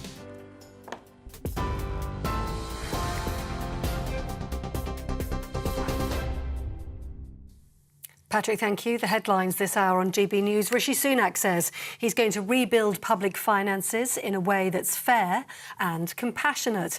In his first Prime Minister's questions, Mr Sunak promised to protect the most vulnerable as he addressed what he called the mistakes of his predecessor, Liz Truss.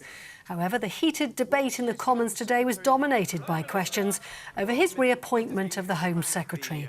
Labour is calling for an investigation after Suella Braverman reportedly breached the ministerial code last week, then resigned from her role. The Labour leader, Sir Keir Starmer, questioned the new Prime Minister's decision. Yesterday, the Prime Minister stood on the steps of Downing Street and promised integrity, professionalism and accountability. But then, with his first act, he appointed a Home Secretary who was sacked by his predecessor a week ago for deliberately pinging around sensitive Home Office documents from her personal account. Well, Mr Sunak had already defended his decision on the Home Secretary's reappointment in his opening remarks. Well, he asked about the Home Secretary. The Home Secretary made an error of judgment, but she recognised that. She raised the matter and she accepted her mistake. And that's why I was delighted to welcome back into a united cabinet that brings experience and stability to the heart of government. And let me tell you, Mr Speaker, what the Home Secretary will be focused on. She'll be focused on cracking down on criminals. Well, in another U-turn on Liz Truss's policies, the new Prime Minister confirmed he'll be reinstating the ban on fracking in England. Rishi Sunak told the Commons he stands by the Conservative 2019 manifesto pledge of banning drilling for shale gas. And the Chancellor has delayed the announcement of the government's economic plan by 2 weeks. Jeremy Hunt says the medium-term plan, which was due to be delivered next Monday, will be upgraded to an autumn statement. The Chancellor says it's an important thing to get right, and the new statement will be accompanied by a full forecast from the Office for Budget Responsibility. It'll now be delivered on November the 17th. And climate activists have targeted 2 luxury car showrooms in central London. Just Stop oil protesters sprayed orange paint on Ferrari and Bentley dealerships this morning. The Metropolitan Police say 2 people have been arrested on suspicion of criminal damage. You're up to date on TV, online and DAB+ radio. You're with GB News. Don't go anywhere. Patrick's back in just a moment.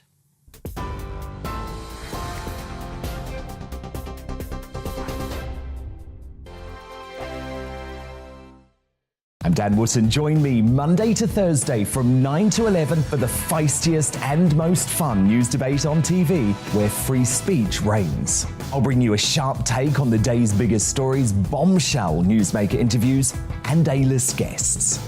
And I guarantee you, no spin, no bias, no censorship, and no reason to go to bed. That's Dan Wootton Tonight, Monday to Thursdays from 9 on GB News. Hello, I'm Esther McVeigh. And I'm Philip Davis. Whether you're watching or listening on TV, online or on radio, we handpick the latest stories, debates and expert opinions for your weekend. So whether that's politics, news or showbiz, we've got it covered. Join us every Saturday morning at 10 o'clock on GB News.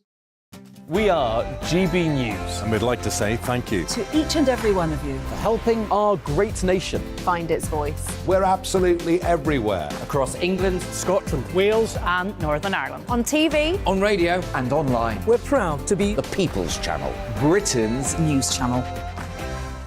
On the Mark Steyn Show, we cover the stories a lot of people are scared even to mention. The stuff that really matters with some of the world's biggest thinkers. Now is his opportunity to kind of take the steering wheel of history. Break away from the flop at 8 o'clock on GB News with the Mark Steyn Show. On Mark Dolan Tonight, we have a simple plan, which is to inform, stimulate and entertain in equal measure. It's all about getting your opinions on the national television airwaves. I love my viewer emails, mark@gbnews.uk. So do join me from 9 p.m. to midnight every Friday, Saturday and Sunday for big guests, big opinions and a big presenter. 6'5", don't you know? See you then on GB News.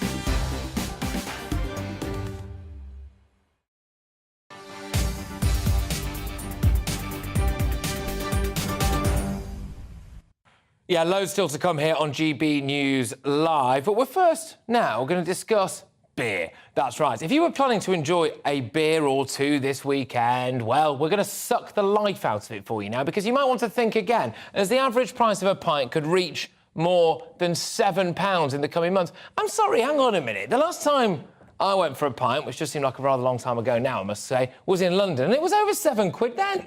Anyway, Brew Gooder, a Scottish brewer, is warning of record beer costs in some cities as the conflict in Ukraine continues. When will it end? Driving up the price of raw ingredients, including wheat and barley. That, coupled with soaring rents and energy prices, bring fresh challenges to the already struggling hospitality industry. Well, joining me now is Alan Miller, co-founder of the Together Foundation, which represents the UK hospitality sector, and former co-founder of the Nighttime Industry Association, a man with a cracking track record. Good stuff, Alan. Thank you very much for coming on the show. Grief, £7 a pint. It's enough to make you get on the herbal teas, isn't it? It's a huge amount of money. I mean, we should remember that the cost of lockdowns, that tens of thousands of venues closed down during and after the lockdown policies, which is a policy that was employed, that was by the government, and Labour wanted more and longer and harder. And now we're seeing the cost of lockdown and cost of living crisis, a combination of what happens when you shut society down, you stop activity, and then also with policies that have been before that in the run up to it, more quantitative easing, crazy energy policies. What this means, both for people that run small businesses and the bigger ones, and obviously for the public, is that we're having to pay all over again. That's why we've got the Together Association campaigns to challenge the cost of lockdown crisis, so we're not always the one having to pay. But also we should remember it's obviously not just beer. Some people can't even afford to make a decision between heating and eating. And what we really need to see is we need to see this being taken proper grip of. We need to see a robust wealth creation campaign, proper investment in R&D and in nuclear, shale, across the board. And our concern at Together, and we'd very much like to have any of your viewers support us and become members, because we're making our campaigns very vocally heard by the government. But our concern is that we've paid already once through the lockdowns, destruction. We've seen the impact to the NHS, the care sector, 40,000 people still not in the care sector because they had to go because of the vaccine mandate. We've seen all these impacts and these measures. And now one of the very people that was overseeing all of that, was overseeing quantitative easing, was overseeing furlough, which was the bribe for lockdown, is now telling us he's going to get things under control. It's the revenge of the technocrats. So it's a very big problem. And, you know, some people will make a decision not to go out. That's going to have a massive impact on the sector even further. Well, this is interesting, no, because I was going to let you carry on there because it was gold, actually, because I think it's echoing the views of what a lot of people think, which is, hang on a minute, Rishi Sunak did actually, you know, enforce a lot of issues when it came to our lockdowns and the way that we handled that with the economy, and potentially, dare I say it as well, reinforce this fear mentality when it came to coronavirus, which must have had an impact on footfall, even when pubs and bars reopened, social distancing, people having to take chairs and tables out of places as well. Now, of course, there is a war in Ukraine, and that has had a knock-on effect to it all. But do you think that Rishi owes you one? Does he Rishi owe you one now? He should be maybe subsidising the price of a pint, helping you guys out a bit. Well, I think that what we've just seen, both with the imposition of Jeremy Hunt and now with Rishi Sunak, is the revenge of the technocrats. When we're told the markets demand something, what it does is it takes it away from the demos, from ordinary people. What do we need? I think that we are going to have to be very vocal. That's not just in hospitality, but at Together, where we've got people from a range of sectors and the public. We've got grassroots campaigns like we're doing for the care workers at the moment that are saying that small businesses should not suffer, that we shouldn't have the bringing back in of any kind of mandatory ID on digital that they tried to do with the COVID passports.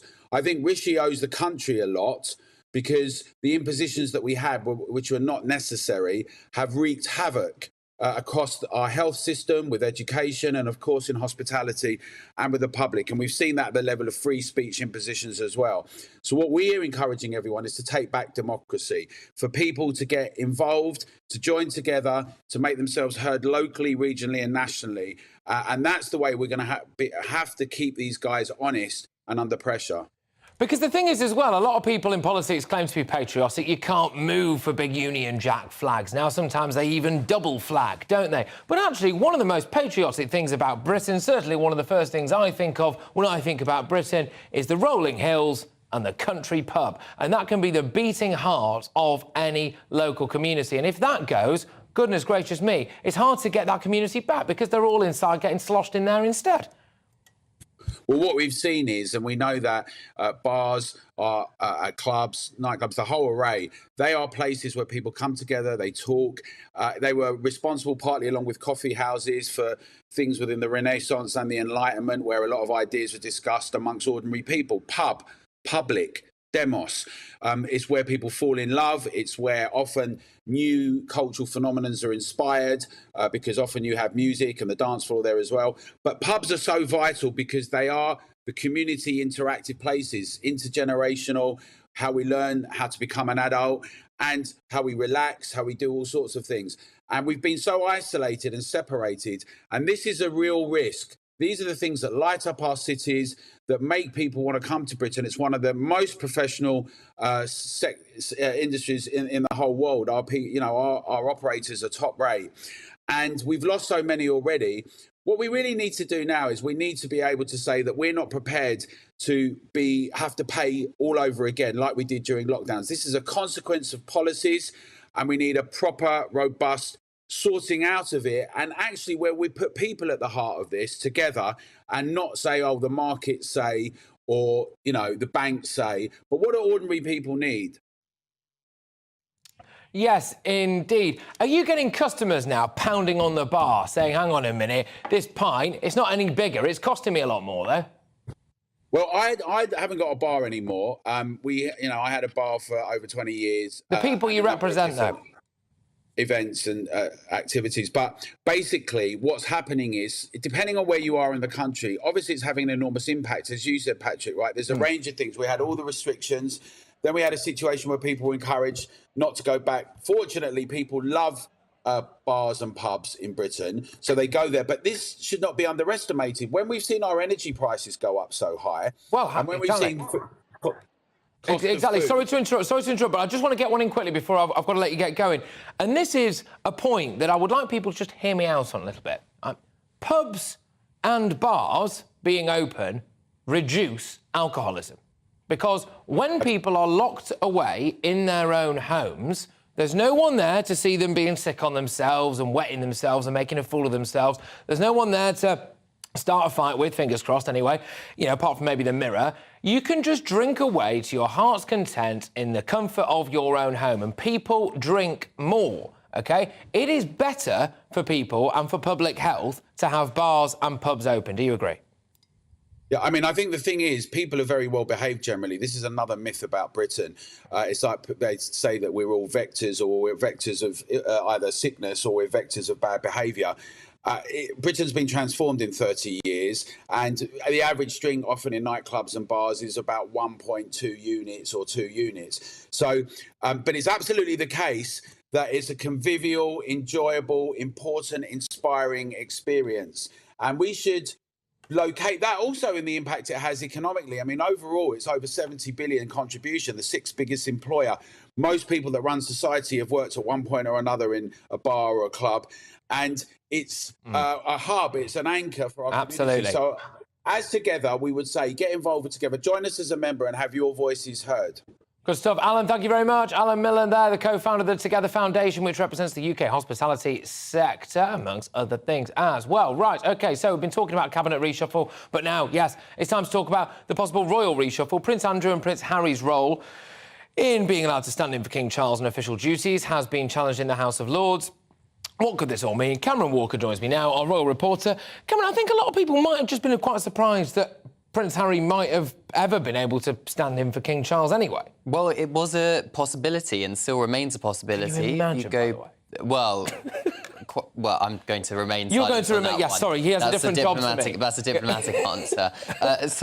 Prince Harry, Prince Andrew, as well as Prince William and the Queen Consort and Princess Beatrice are all what's called councillors of state, and their job is to stand in for the king if he is abroad on a royal tour, if he becomes ill or if he becomes incapacitated. But now in the House of Lords, a couple of peers last night voiced concerns that Prince Andrew and Prince Harry in particular remain councillors of state under the Regency Act of 1937. They are no longer working members of the royal family, so their argument presumably is how can they be allowed to essentially be a stand-in king if a situation occurred where the king could not carry out his constitutional role as sovereign. But actually in the last hour there are reports via the Daily Mirror that the palace and government ministers are planning to expand the number of councillors of state rather than remove Prince Harry and Prince Andrew altogether to spare their blushes, essentially, which would pave the way to perhaps Princess Anne or Prince Edward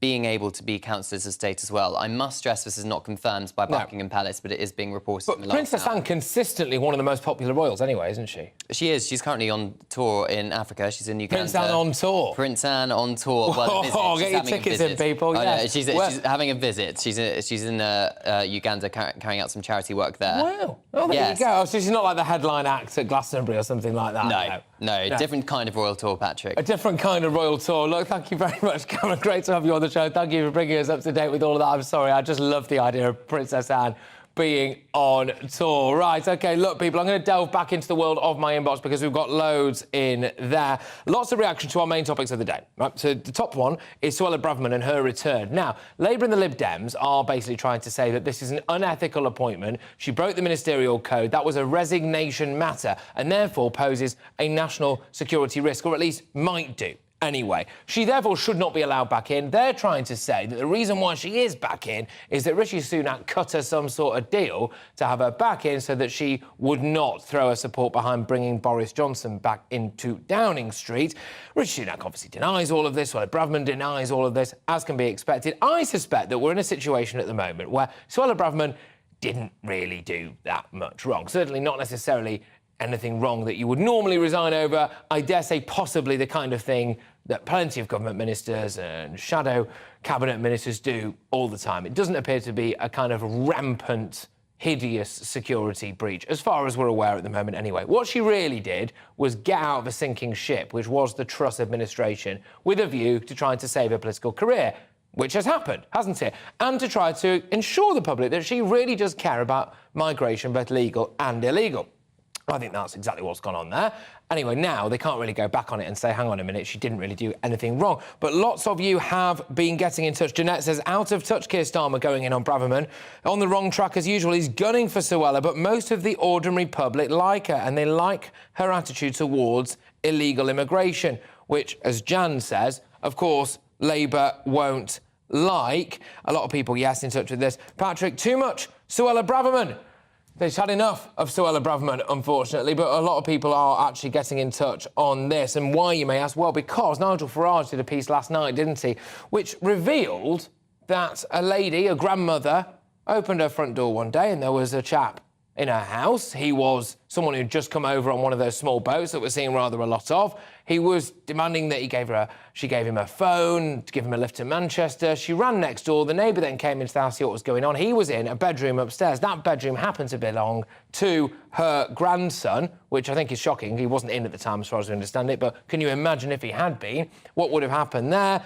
And now people are saying, I think that's a little bit too far. We're hearing as well, as we're going to be returning to very, very shortly, which is that there's been a massive outbreak, or concerns anyway, about an increase in violence in a particular migrant detention centre. We've got that, we've got the hotel situation, we've got the small boat situation, and we've got people on the run. OK, I think it's gone far too far. GB Views at gbnews.uk. But now back, when Rishi Sunak was a Prime Minister hopeful, he said that he would consider charging patients £10 for missed NHS hospital appointments. Loads of you have been getting in touch on this as well. I'll go to that shortly. Now, of course, it was actually Liz Truss who won that particular round of voting and went on to be the shortest ever serving Prime Minister. But now Rishi's back in town, isn't he? And we wonder if he's going to bring this policy back in. Just to recap, that policy would mean if you missed a doctor's appointment, you get fined a tenner. What do you think about that? The British Medical Association has condemned this, saying that penalising patients would only make matters worse. But at the same time, we're reporting record numbers of people waiting for NHS treatment, record numbers of people waiting for a cancer diagnosis. If you do miss a GP's appointment, are you taking up time that millions of people would happily have used and happily have turned up for? I'm joined now by Dr. Veena Babu, a London-based GP. Thank you very much. And that's great stuff. OK, you're there. Good stuff. So, just talk to me about this. How often do people miss GP appointments? I wish I could tell you that it's every day. And I have to be honest, I think the numbers are from before COVID, where, I'm a GP, I see around 40 patients a day. When you have a clinic, which used to be full of face-to-face appointments, yes, of course, there were patients who didn't turn up or, as we call it, did not attend. But now any patient will tell you they would give anything for a face-to-face appointment with their doctor.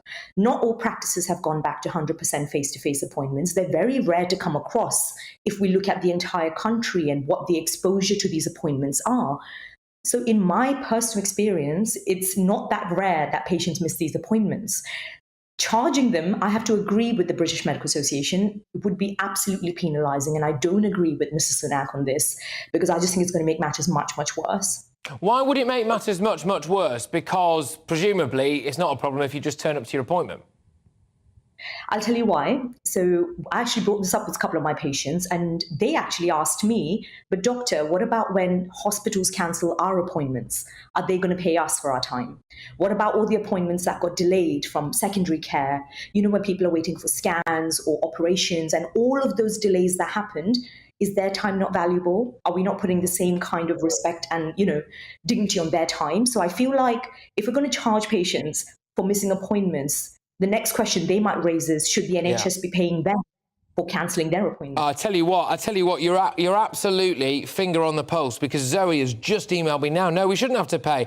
Zoe says she's had 4 appointments cancelled on me, recently, the last 4 appointments, she says, and she's actually then had to pay for things like missed time at work and stuff like that. So that's exactly your point, isn't it, really? And some people, anyone who's ever got a parking ticket, I mean, I'm bad for parking tickets. Anytime I drive, I need to clock up a fine somehow. But, you try and appeal one of those. I mean, it doesn't really work. How do you get fined, and then you'd have to try and go through some appeals process, which, let's be honest, probably wouldn't work. How do you prove that, your nan was ill and you couldn't get to a GP's appointment, for example? But you mentioned there about the backlog and about these cancellations, and that is a concern, because the other angle to this now is, as far as we're hearing reports today, record numbers of people waiting for things like a cancer diagnosis. What's going on there?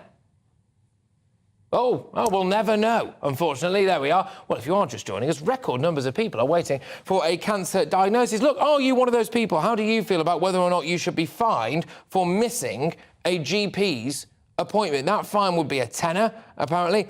This is the other one here. Tracy's been in touch. What about when you turn up and they don't have the appointment showing? I had a text reminder and no appointment.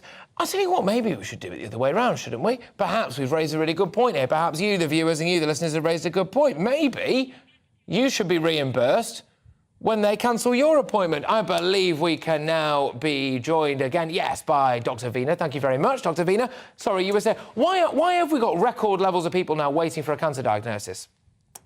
I don't necessarily think that's true because we have guidelines that we have to follow. And so if we suspect a cancer diagnosis in a patient, each one of those patients gets referred to secondary care and seen within 2 weeks. It's called the 2-week referral pathway. So I don't think there's record numbers of people waiting for diagnosis. They might be then waiting for further treatment, but that's difficult to say unless you look at the data. But I have to be honest, I don't think people are waiting for a diagnosis. They might have a late diagnosis because they've waited ages to get their first appointment. That could be true. But once you see a doctor, and if a doctor sees some signs that could indicate cancer, I don't think there's a delay. Well, it's interesting. So it says maybe there's more technical elements to this, which you might be more across than I am. It says around 7 in 10 NHS trusts, on average, are failing to hit the target for seeing patients urgently for suspected cancer. This is according to new analysis. Apparently, data says, yes, that 7 in 10 hospital trusts, are now not hitting their required cancer referrals targets. So is that down to the hospital trust themselves? It's not GPs? What's going on there? Just unpack that for me. Absolutely. So from our perspective in the community, when we see a symptom or suspect cancer, we refer to secondary care. Secondary care has to, see these patients, at least the initial appointment, within the first 2 weeks. So what happens within secondary care and their pressures and their demand on services, we don't unfortunately have a control over. What we can do sometimes, if one particular trust doesn't have enough services, we can refer to a separate trust. But in my experience over the last 2.5 years, they've been quite good at communicating that and allowing us to refer patients on somewhere else. So I don't think that's been the case. I think the data probably comes from if someone's waited ages to see a doctor to get diagnosed, that could have been the delay. OK, all right. I know a lot of people might be shouting at their TV screens saying, oh, is this some kind of COVID backlog because there were people who weren't referred during the lockdowns? But we haven't got time. We haven't got time to get stuck into that. Dr. Vina, thank you very much. Dr. Vina Babuwe, London-based GP. It's kicked off in the inbox. We were hooking that on the angle of, should you be made to pay if you miss a GP's appointment? June points out, thank you very much, the admin alone would cost more than £10. David says, if people are going to be made to pay £10 for a missed appointment, then people should be paid £10 for a cancelled appointment. And I come down on the side of David when it's that issue there. I do think that people are sick and tired of not getting the healthcare that they feel as though they deserved. Bear in mind, ladies and gents, our NHS is not free. We do pay for it. You and I both pay for it in our taxes. Stay with me, Patrick Christys, right here on GB News Live, because coming up, last week she was out. Now she's back in. Suella Braverman takes up her role again as Home Secretary, which is appearing pretty popular for people like you, but not, of course, tofu-eating Guardian readers, not the wokerati. Labour and the Lib Dems, they're not happy, and they're calling for an inquiry into Braverman's reinstatement. Lots more of that to come in the next hour. We're going to be having a big debate on what's been going on in the channel as well and how we deal with it. We've got a human rights activist and also, shock horror, we've bothered to try to talk to someone in Rwanda. So we're going to get the actual truth and the facts about what life in Rwanda would be like for an asylum seeker. Before that, it's your weather. Hello, the rest of this week and in fact into the weekend remains fairly changeable. A mixture of some sunny spells, some showers, perhaps longer spells of rain at times. It will though be exceptionally mild for the time of year despite the rather breezy conditions. Now we can see on the chart low pressure in charge, closely packed isobars indicating the strength of the wind and various weather fronts sweeping across the country at times over the coming few days. The first one cleared away nicely this morning, leaving in its wake a mixture of bright or sunny spells and a scattering of showers. Some of those showers have been on the heavy side, but we see some more persistent showery rain edging in from the southwest overnight tonight and into the early hours of Thursday morning. But despite the cloud and breeze, it will be another very mild night for this time of year. So for Thursday, rather a wet start across parts of Northern Ireland, Wales, southwest England. That rain continues to trundle its way northwards as the day progresses on Thursday. Meanwhile, becoming drier behind that band of showery rain with some bright or sunny spells. And if we do get some prolonged sunshine, temperatures could just about nudge 20 Celsius. But even so, mid to high teens, quite exceptional for this time of year. Now, through Thursday evening, that showery rain continues to move northwards across Scotland, and then the next band of rain pushes in from the west, bringing some quite heavy and persistent rain for a time across Northern Ireland, and that will eventually push into other western parts of the UK overnight Thursday and into Friday morning. Meanwhile, Thursday night, another very mild night underneath all that cloud. So Friday, quite a wet day, particularly across western parts, some heavy bursts of rain at times, maybe even the odd rumble of thunder. The far southeast tending to escape the rain, generally remaining dry here. Temperatures, though, remaining above average for the time of year right the way through the rest of the week and into the weekend.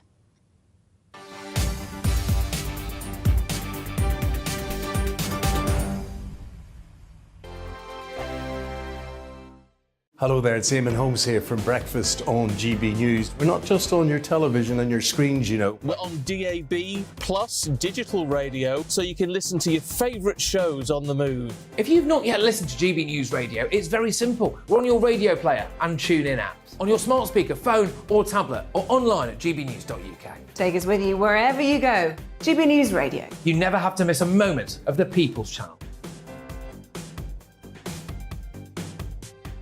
Hi there, it's Stephen and Anne. At breakfast from 6 a.m, you'll always be caught up with everything you need to know, the latest headlines, opinions and debates. We'll bring you the good news and the bad, but most of all, we're here for you. Remember, send in your views and let us know what you would like us to talk about. That's because we're your news channel. And every morning at 6 a.m, it's breakfast on GB News. Join me, Arlene Foster, for the briefing on GB News. Every Friday at 3 p.m, I'll give you all the latest political news and analysis, and we'll have robust live debate. To make sure that you're caught up on all of the biggest issues of the day, we'll bring on experts in their field. I'll ask the questions that you'd like to ask. We're not afraid to tackle discussions from all perspectives, including yours. Don't forget, the briefing with me, Arlene Foster, every Friday at 3 p.m. on GB News. Hello, I'm Alastair Stewart, and I'd invite you to join me at noon on Saturdays and Sundays for Alastair Stewart and Friends. I've been in this business for over 40 years. Now, here at GB News, I've never been happier. I get to choose the big stories that really interest me. We hear what you have to say, and you hear what I have to say. I really hope you can join me, noon on Saturdays and Sundays.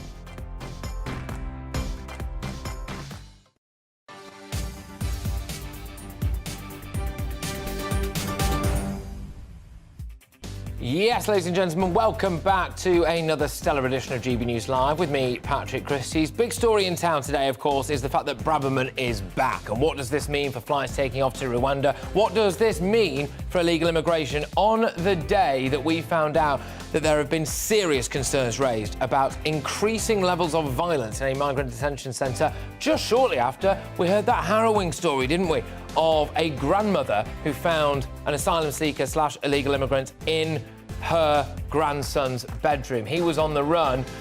When will it end, ladies and gentlemen? But of course, Suella Braverman did breach the ministerial code, allegedly, which makes her reappointment controversial. She stepped down on principle, though, and that was the real reason why she stepped down from Liz Truss's government. That principle was that she didn't think the Conservative Party cared enough about reducing legal and illegal immigration. I'm going to unpack now what is going to happen as a result of Braverman coming back. She actually appears to be in lockstep with our Prime Minister Rishi Sunak when it comes to taking a strong stance on illegal immigration, but also getting us out of those European courts, getting those foreign judges out of our own legal system. Could be a good move, if you ask me. We're going to be talking to a human rights activist on this. I think we all guess where that particular chap stands, but we're also going to bother to actually go and speak to someone who lives in Rwanda to find out what they think about all of this and whether or not their country will be welcoming towards asylum seekers. It was also Rishi's first PMQs, wasn't it? It was fiery. You'd love to see it. Did he put Starmer back in his box? A score draw seems to be the overwhelming consensus. Yesterday also saw the return of Raab as Rishi Sunak reappointed him as the former Foreign Secretary, anyway, as the Justice Minister and Deputy Prime Minister. Now, this is interesting, OK, because there was some big breaking news, which you can find on the GB News website, of course, which is about grooming gangs, and they've lost their appeal. They've lost their appeal to not be deported. So we're going to get stuck right into that. And the reason why I am doing it right on cue is because I want to know whether or not you think that grooming gang members should be given longer sentences in this country and whether or not it should be made easier to deport them. We're going to be talking about all of that later on in the show as we unpack what Dominic Raab, our new Justice Minister, has got on his in tray. I want to hear from you. gbviews@gbnews.uk. Loads to get stuck into there. What do you make of the Rwanda flight plan? Do you think it will actually take off? Do you think that people involved in grooming gangs should be given a longer sentence and indeed deported, some of them themselves? All of that and much, much more after your latest headlines.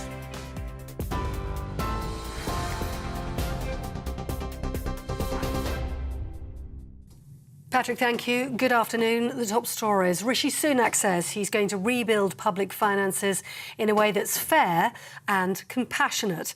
In his first Prime Minister's questions, Mr Sunak promised to protect the most vulnerable as he addressed what he called the mistakes of his predecessor, Liz Truss.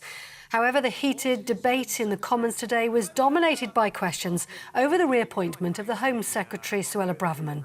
Labour is calling for an investigation after she reportedly breached the ministerial code last week and then resigned.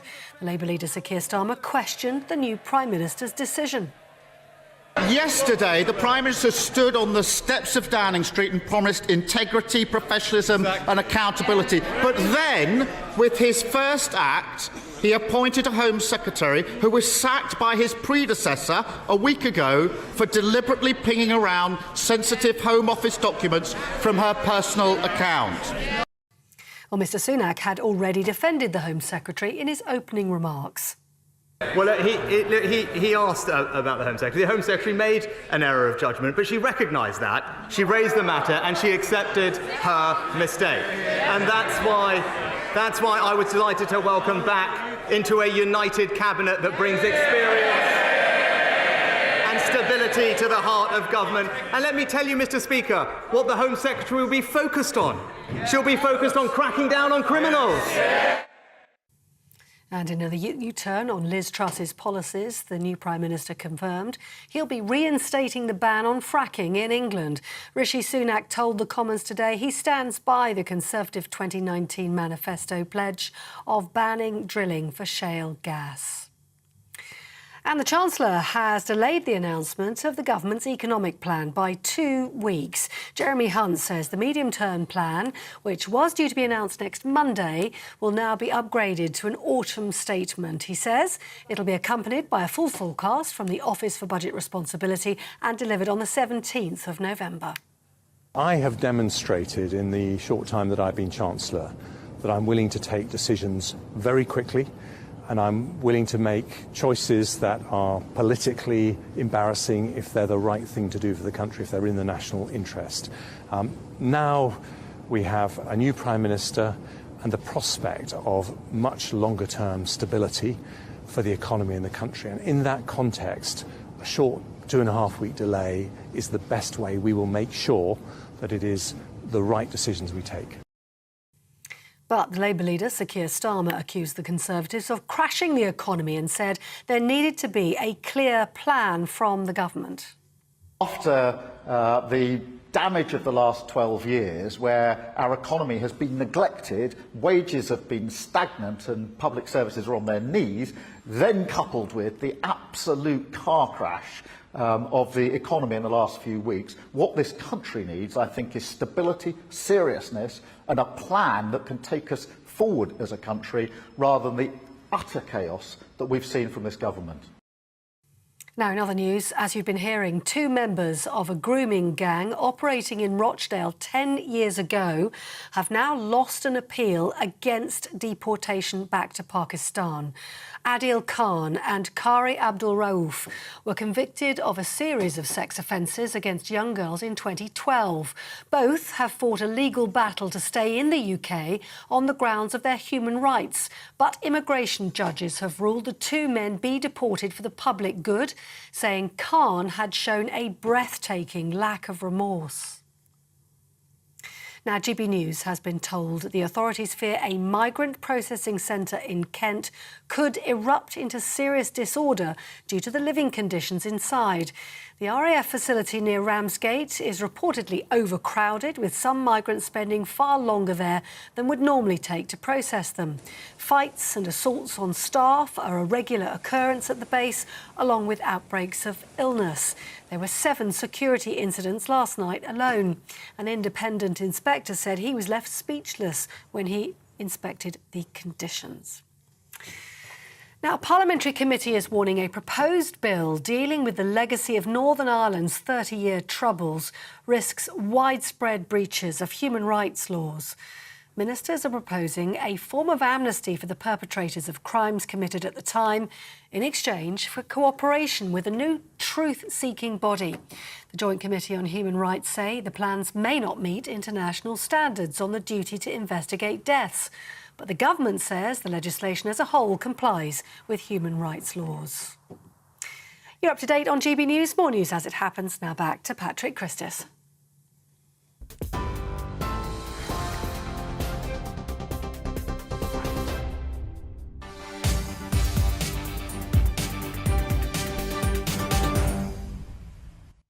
Yes, there we go. Fascinating news that brought to you by Polly, wasn't it? That the Rochdale grooming gang members Adil Khan and Qari Abdul Rauf lose their appeal against deportation to Pakistan. That is a case that has been rumbling on for years. By the way, at taxpayers' expense. We'll be talking about that later on.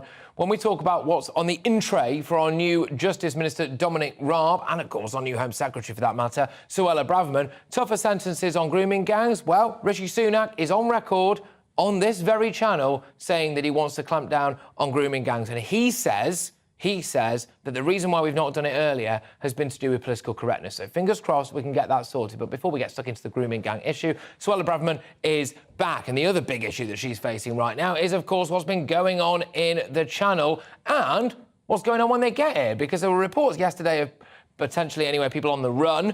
We're hearing that all too often now. And a grandmother in Kent found a particular chap in her grandson's bedroom, which is terrifying, really, let's be honest. People now having to lock their doors in that area in a way that perhaps they didn't before. Also, quite shocking first-hand accounts of children in primary schools now basically being locked inside, not going out to play, just in case. Is this really right? Is it OK? And our Home and Security editor, Mark White, brought us a stellar report earlier on about reports of violence breaking out, serious concerns as well about increased violence, the fact that it might be now like a powder keg at a particular migrant detention centre.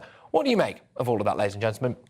GBviews at gbnews.uk. We're going to be talking about that right now, because joining me is Steve Valdez-Simmons, Refugee and Asylum Rights Director at Amnesty International UK. Steve, look, thank you very much. I mean, this is shocking stuff that's going on at the moment. Reports of serious violence in a migrant detention centre. And as our Home and Security editor revealed, it would appear that that is because a lot of these people come from a variety of different countries that don't get on with each other. It's a problem.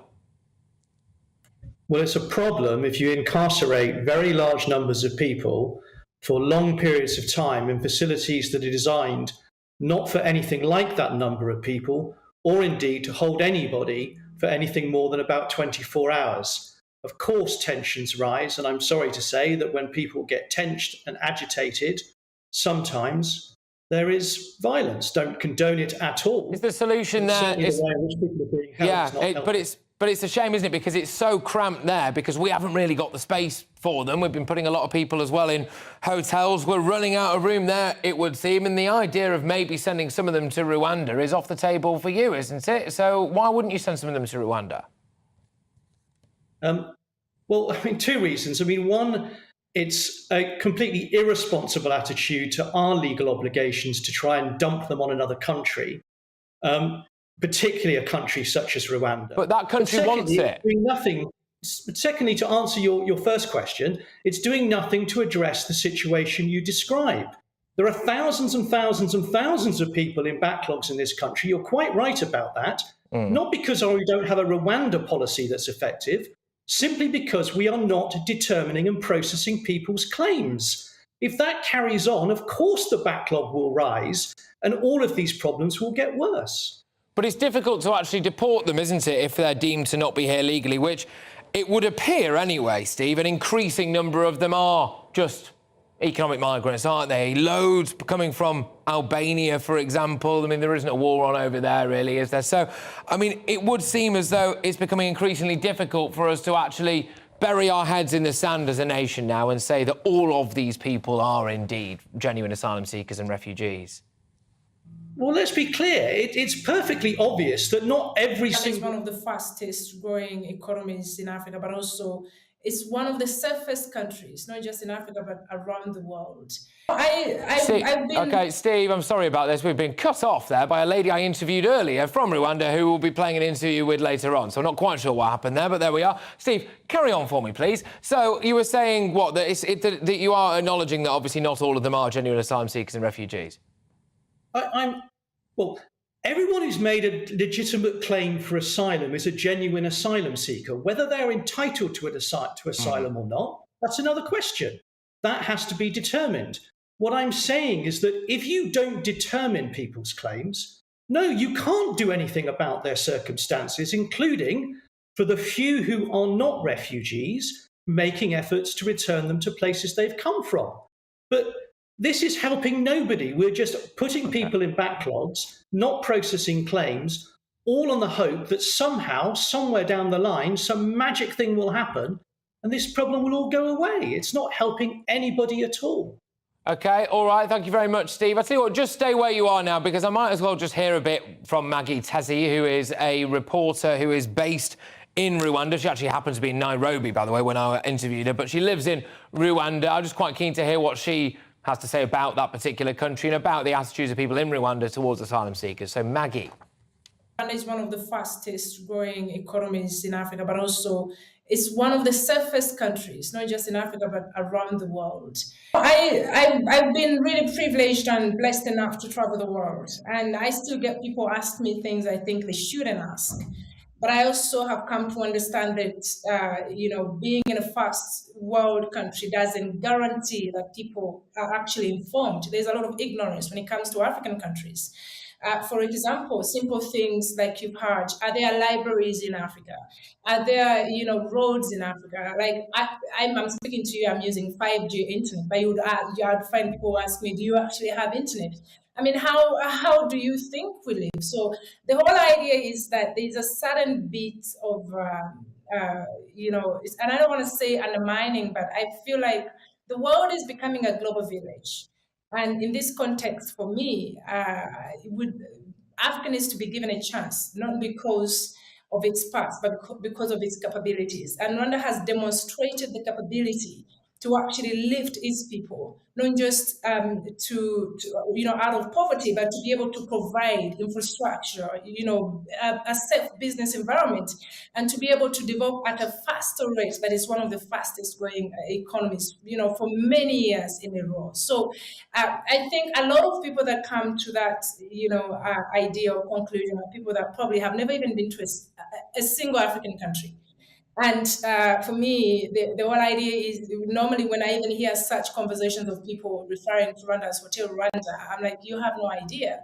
This is a movie and this is, you're dating back, years ago to a country that has actually made so much progress in the shortest time possible. I mean, let's look at the latest reports, but even beyond that, it's very, very important to go deeper and speak to the people. I'm happy you're speaking to me because I am living in the country. I know exactly what happens within, but I think to be able to say you can't send people to a certain country because it's backward is quite backward for British people to think that way. So it's wrong.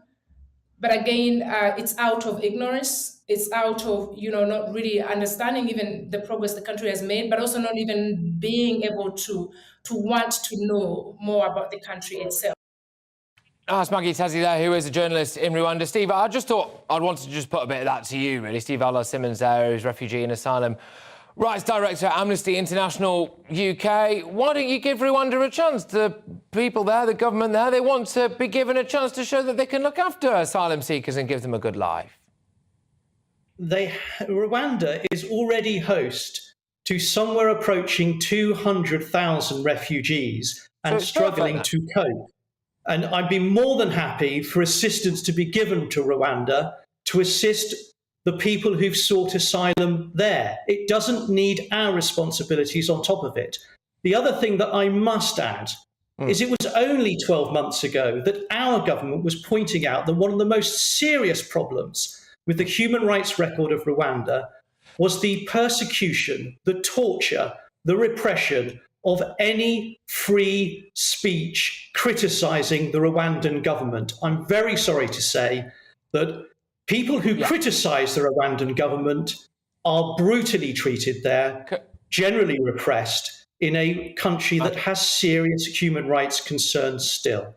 Just very quickly, Steve, can I just ask you, look, if you were to come here and say, look, I hold my hands up, the vast majority of people coming over the channel now are economic migrants. The vast majority of them are actually not fleeing war or in danger for their lives. The vast majority of them are not doing that. Then donations to Amnesty International UK would dry up, wouldn't they? So is it not actually in your own personal interest to be hamming up the plight of some of these people coming across the channel? I don't need to ham up anything. I can look at the data that's published. Peoples whose claims are decided overwhelmingly are found to be refugees. And it's not surprising, because if you look at the nationalities who cross, even despite all the noise about Albania, the vast majority of people are coming from countries in serious states of repression, including conflict, and where it's hardly surprising they have good asylum claims to make. Right, Steve, look, thank you very much. I must say, I do always enjoy our little back and forth. Steve Simmons, Refugee and Asylum Rights Director, Amnesty International UK. What do you make of that? Steve always pops up in the inbox. Get in touch, gbviews@gbnews.uk. What do you think about what Steve has had to say there? Interesting to see a bit of a softening potentially of the language about actually what a hellhole Rwanda is. It's difficult to argue that when someone from Rwanda actually says it's a lovely place, but there we are. As we've been discussing, Rishi Sunak is already embroiled in a row over his reappointment of Suella Braverman as Home Secretary, just days after she was forced to resign. She resigned over a security breach. Joining us now is GB News' South of England reporter Jeff Moody, who, rather conveniently, is in Suella Braverman's constituency of Fareham. What's going on, Jeff? Well, I've been speaking to people all day and very, very mixed views. A lot of people saying, look, she admitted her mistake. It was a mistake. It seems quite a minor mistake. She said sorry. Why shouldn't she come back? She's been very good for the constituency here, very good MP. Other people with slightly colourful language saying completely the opposite, saying, look, there's something very wrong in what she did. 6 days is not enough time for penance. She's not done an awful lot for the community here. So very, very mixed views. But a lot of people using the word coup to me today. A lot of people saying, look, her resignation letter was partly influential in Liz Truss standing down. Rishi Sunak's resignation back in the summer as Chancellor of the Exchequer was very definitely influential in Boris Johnson standing down. Do we want these two in two of the top jobs in the country when they quite clearly, in some people's views here in Fareham, put ambition before the party and the country? Let's have a look at what they've been saying to me today. Well, I think she's a scheming cow because she's obviously plotted all these moves. She was obviously parachuted in this constituency because she showed promise, and she's never been a good constituency MP. Mixed feelings at the minute. Well, I think it's fine. She's done the job for a little while. So it's not a new person coming in again. Yeah. So I'm happy with it. This is the bit that does concern me a little bit. If it's security, then she should actually stand up and admit it properly. And she's been given a second chance. We shall just see how she gets on. I think it was a bit of a mistake in the first place. It seemed a very petty thing to get sacked over, to be honest. But personally, I think she's very good for Fareham. She's done a lot in the past, and I'm sure she'll do a lot again in the future. And then, of course, there's very mixed views about the policies itself. Some people here saying the Rwanda policy is cruel, it's not been thought through, it shouldn't be allowed. But then an equal number of people saying no one else has come up with any other policies in this area. It's the best we can do right now. Just that woman at the start, Jeff, sorry. I think she's a scheming cow. Fantastic. Jeff Moody, well done. Good stuff. That's a Brenda from Bristol moment, if ever I saw one. Jeff Moody, cheers for that. Who's in Suella Braverman's constituency. Sorry, I've lost it a bit there. Right, OK. Oh, Prime Minister Rishi Sunak faced Labour leader Sir Keir Starmer at his first PMQs questions yesterday. The pair clashed over the reappointment of Suella Braverman as Home Secretary, non-dom status as well, funding for deprived areas, and in spirited exchanges. Former Labour leader, indeed the current Labour leader, also challenged the Prime Minister to have a general election. Not sure that's wise from good old Keir. But anyway, joining me now is Conservative MP for North West Durham. It's Richard Holden. I've got to ask you, I never thought I'd ask this to a serving MP. Is Suella Braverman a scheming cow? Absolutely not. No, she's going to be a great Home Secretary. She's come back into the job. She admitted she made an error, absolutely rightly, and I'm glad that Rishi's appointed her as part of him setting out a really broad cabinet for the country. I think, Patrick, we've seen also a great performance at Prime Minister's questions today. He's really got the entire parliamentary party behind him. I think what we've seen in the last couple of days, actually, is a move from relief from the parliamentary party to a real positivity. And you could definitely feel that in the tea rooms and in the corridors and in the committees after PMQs this afternoon. Reality, if we're being honest with each other here, Richard, that Suella Braverman wanted to jump ship from Liz Truss anyway, which I think everyone would understand, had serious, genuine reservations and misgivings about the Liz Truss administration's ability to tackle or desire to tackle both legal and illegal immigration, and maybe they use the old I CC'd someone in by mistake as an excuse. But unfortunately now that is a stick that Labour can use to beat both her and Rishi Sunak with.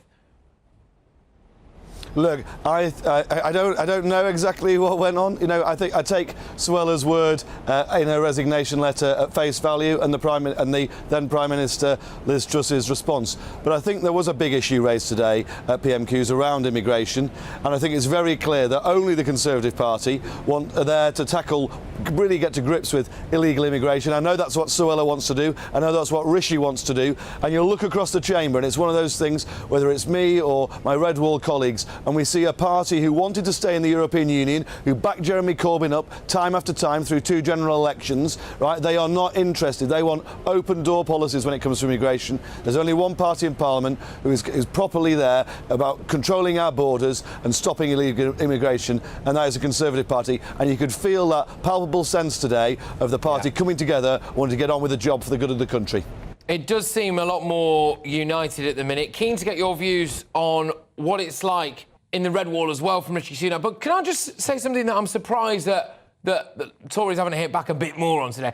Because one of the issues that the Tories and the Lib Dems are going to try and bash Suella Braverman with, and Rishi Sunak with now, is about, is she a security threat? We need an inquiry into this. Well, there's a lot of those same Labour MPs who sat behind Jeremy Corbyn, who, according to Politics Home, had an aide working in Parliament despite being refused a security clearance. And according to the former MI6 chief, Jeremy Corbyn himself was a danger to national security, which I find, and right on cue, actually, there is a flag that Jeremy Corbyn used to represent rather a lot flying behind you. But, yes, I mean, isn't that remarkable how quickly the Labour front bench is concerned?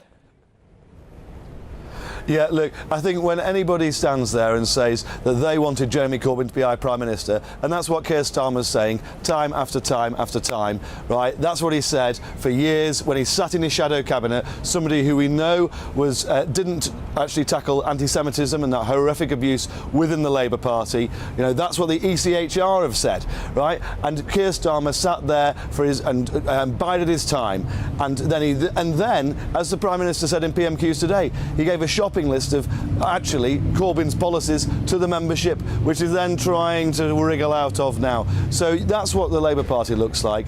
And when it comes to those big issues of the day, and you're absolutely right, around security and stuff, you know, Liz and Suella were very upfront about it. They had that exchange of letters, clearly quite a difficult disagreement between them at the time. But, you know, let's look at the real issues, and there's big security issues around so many of those people in the Labour Party over such a long period of time.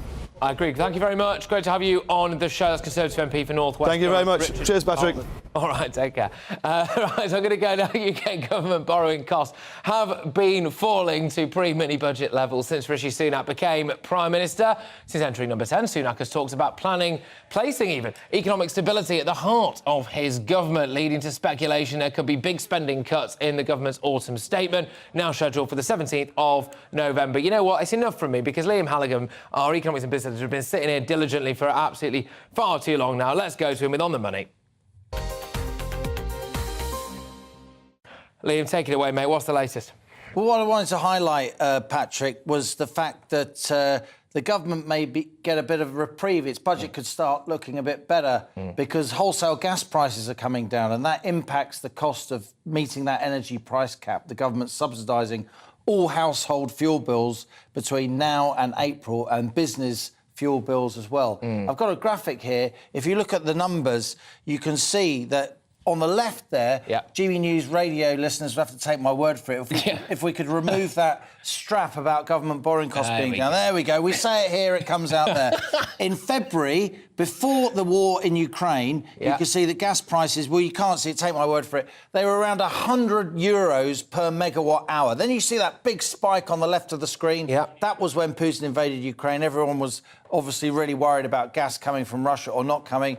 Prices then fell back when people realised actually there would still be gas flows. Then during the summer, that big spike up in August and September, €350 per megawatt hour. That's the cost of gas. Gas used not just to cook our baked beans, but also to generate electricity, which runs so many other things. But since August, Patrick, and this is the thing, so few people in the media have noticed, since August, gas prices have fallen from €350 per megawatt hour, that peak, and yesterday they went below €100 per megawatt hour for the first time since that war in Ukraine, pretty much back to pre-invasion levels. And that means if they stay there, that energy price cap, it may not cost tens or even hundreds of billions. It may cost single-digit billions. It may cost nothing at all. And that could free up a lot of room in the government's finances. Can I just ask now then? So that changes politics completely, it does. Right? If Truss had stuck around, all right, I get why she couldn't in the end, but if she had done, she'd be facing a potentially different pitch now,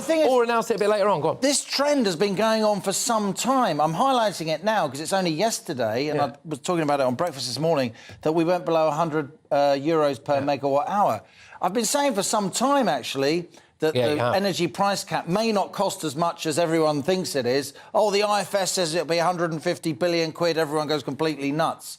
Some of us have been saying, actually, it may not be. It may be, but it may not be, because it all depends on the price of gas. This, Patrick, is what spooked the markets.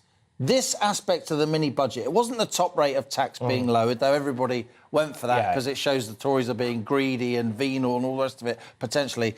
Of course, they were tin-eared to do that now in the middle of a cost-of-living crisis. But this is the issue. Now, does this lead to lower bills for people?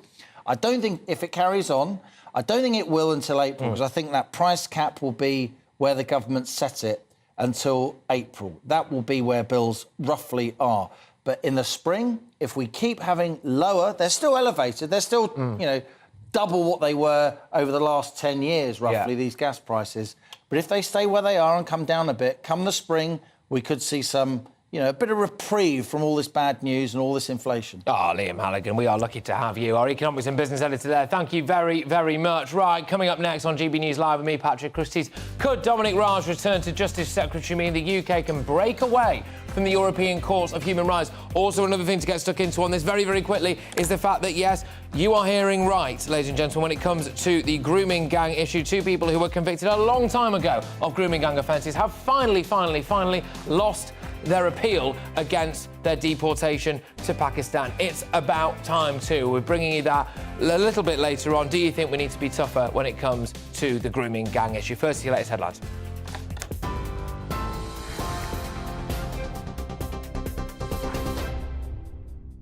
Thanks, Patrick. The top stories on GB News. Rishi Sunak has vowed to rebuild public finances in a way that is fair and compassionate. In his first Prime Minister's Questions session today, Mr Sunak promised to protect the most vulnerable as he addressed what he called the mistakes of his predecessor, Liz Truss. The Commons debate today was dominated by the reappointment of the Home Secretary. However, after Suella Braverman reportedly breached the ministerial code last week, there was much controversy after she resigned. Labour is calling for an inquiry, with the leader of the Labour Party, Sir Keir Starmer, questioning the new Prime Minister's logic.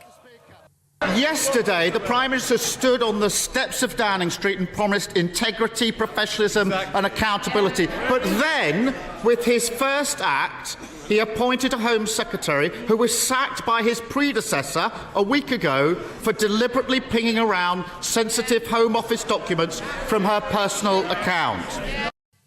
Well, Mr Sunak had already defended the reappointment of the Home Secretary in his opening remarks.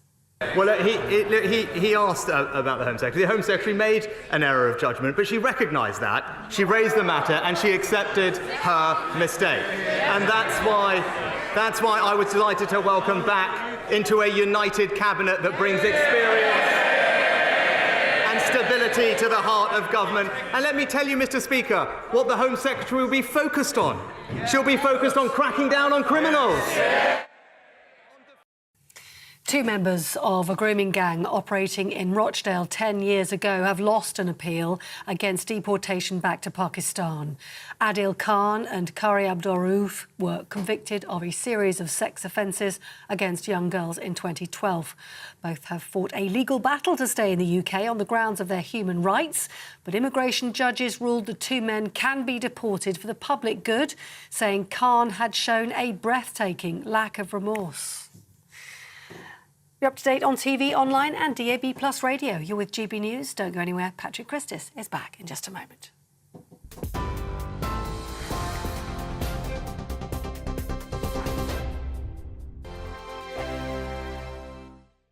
Every morning from 6 o'clock, we'll wake you up with GB News Breakfast with all the stories you didn't know from the night before. So whether it's serious news, entertainment or your own views from all over our great nation, we're here to kick off your day with a smile. And the national media should be reflecting and reporting what's happening here. You will notice the northwestern accents. Whether you're with us on TV, radio or online, every morning it's breakfast from 6 a.m. Hope you can join us. I'm Dan Wootton. Join me Monday to Thursday from 9 to 11 for the feistiest and most fun news debate on TV, where free speech reigns. I'll bring you a sharp take on the day's biggest stories, bombshell newsmaker interviews, and A-list guests. And I guarantee you, no spin, no bias, no censorship, and no reason to go to bed. That's Dan Wootton tonight, Monday to Thursdays from 9 on GB News. Hello, I'm Simon Evans. Join me on GB News for Headliners at 11 p.m, where I'll be joined by 2 of the country's top comedians as we take a look at tomorrow's newspapers tonight. If it's a big story, we'll be covering it, I guarantee, but we'll also have some fun along the way. That's GB News Headliners at 11 p.m. We won't put you to sleep, unlike some of the other paper review shows out there. So join us, 11 p.m, 7 nights a week. Hello there, it's Eamon Holmes here from Breakfast on GB News. We're not just on your television and your screens, you know. We're on DAB plus digital radio, so you can listen to your favourite shows on the move. If you've not yet listened to GB News Radio, it's very simple. We're on your radio player and tune-in apps. on your smart speaker, phone or tablet, or online at gbnews.uk. Take us with you wherever you go. GB News Radio. You never have to miss a moment of the People's Channel.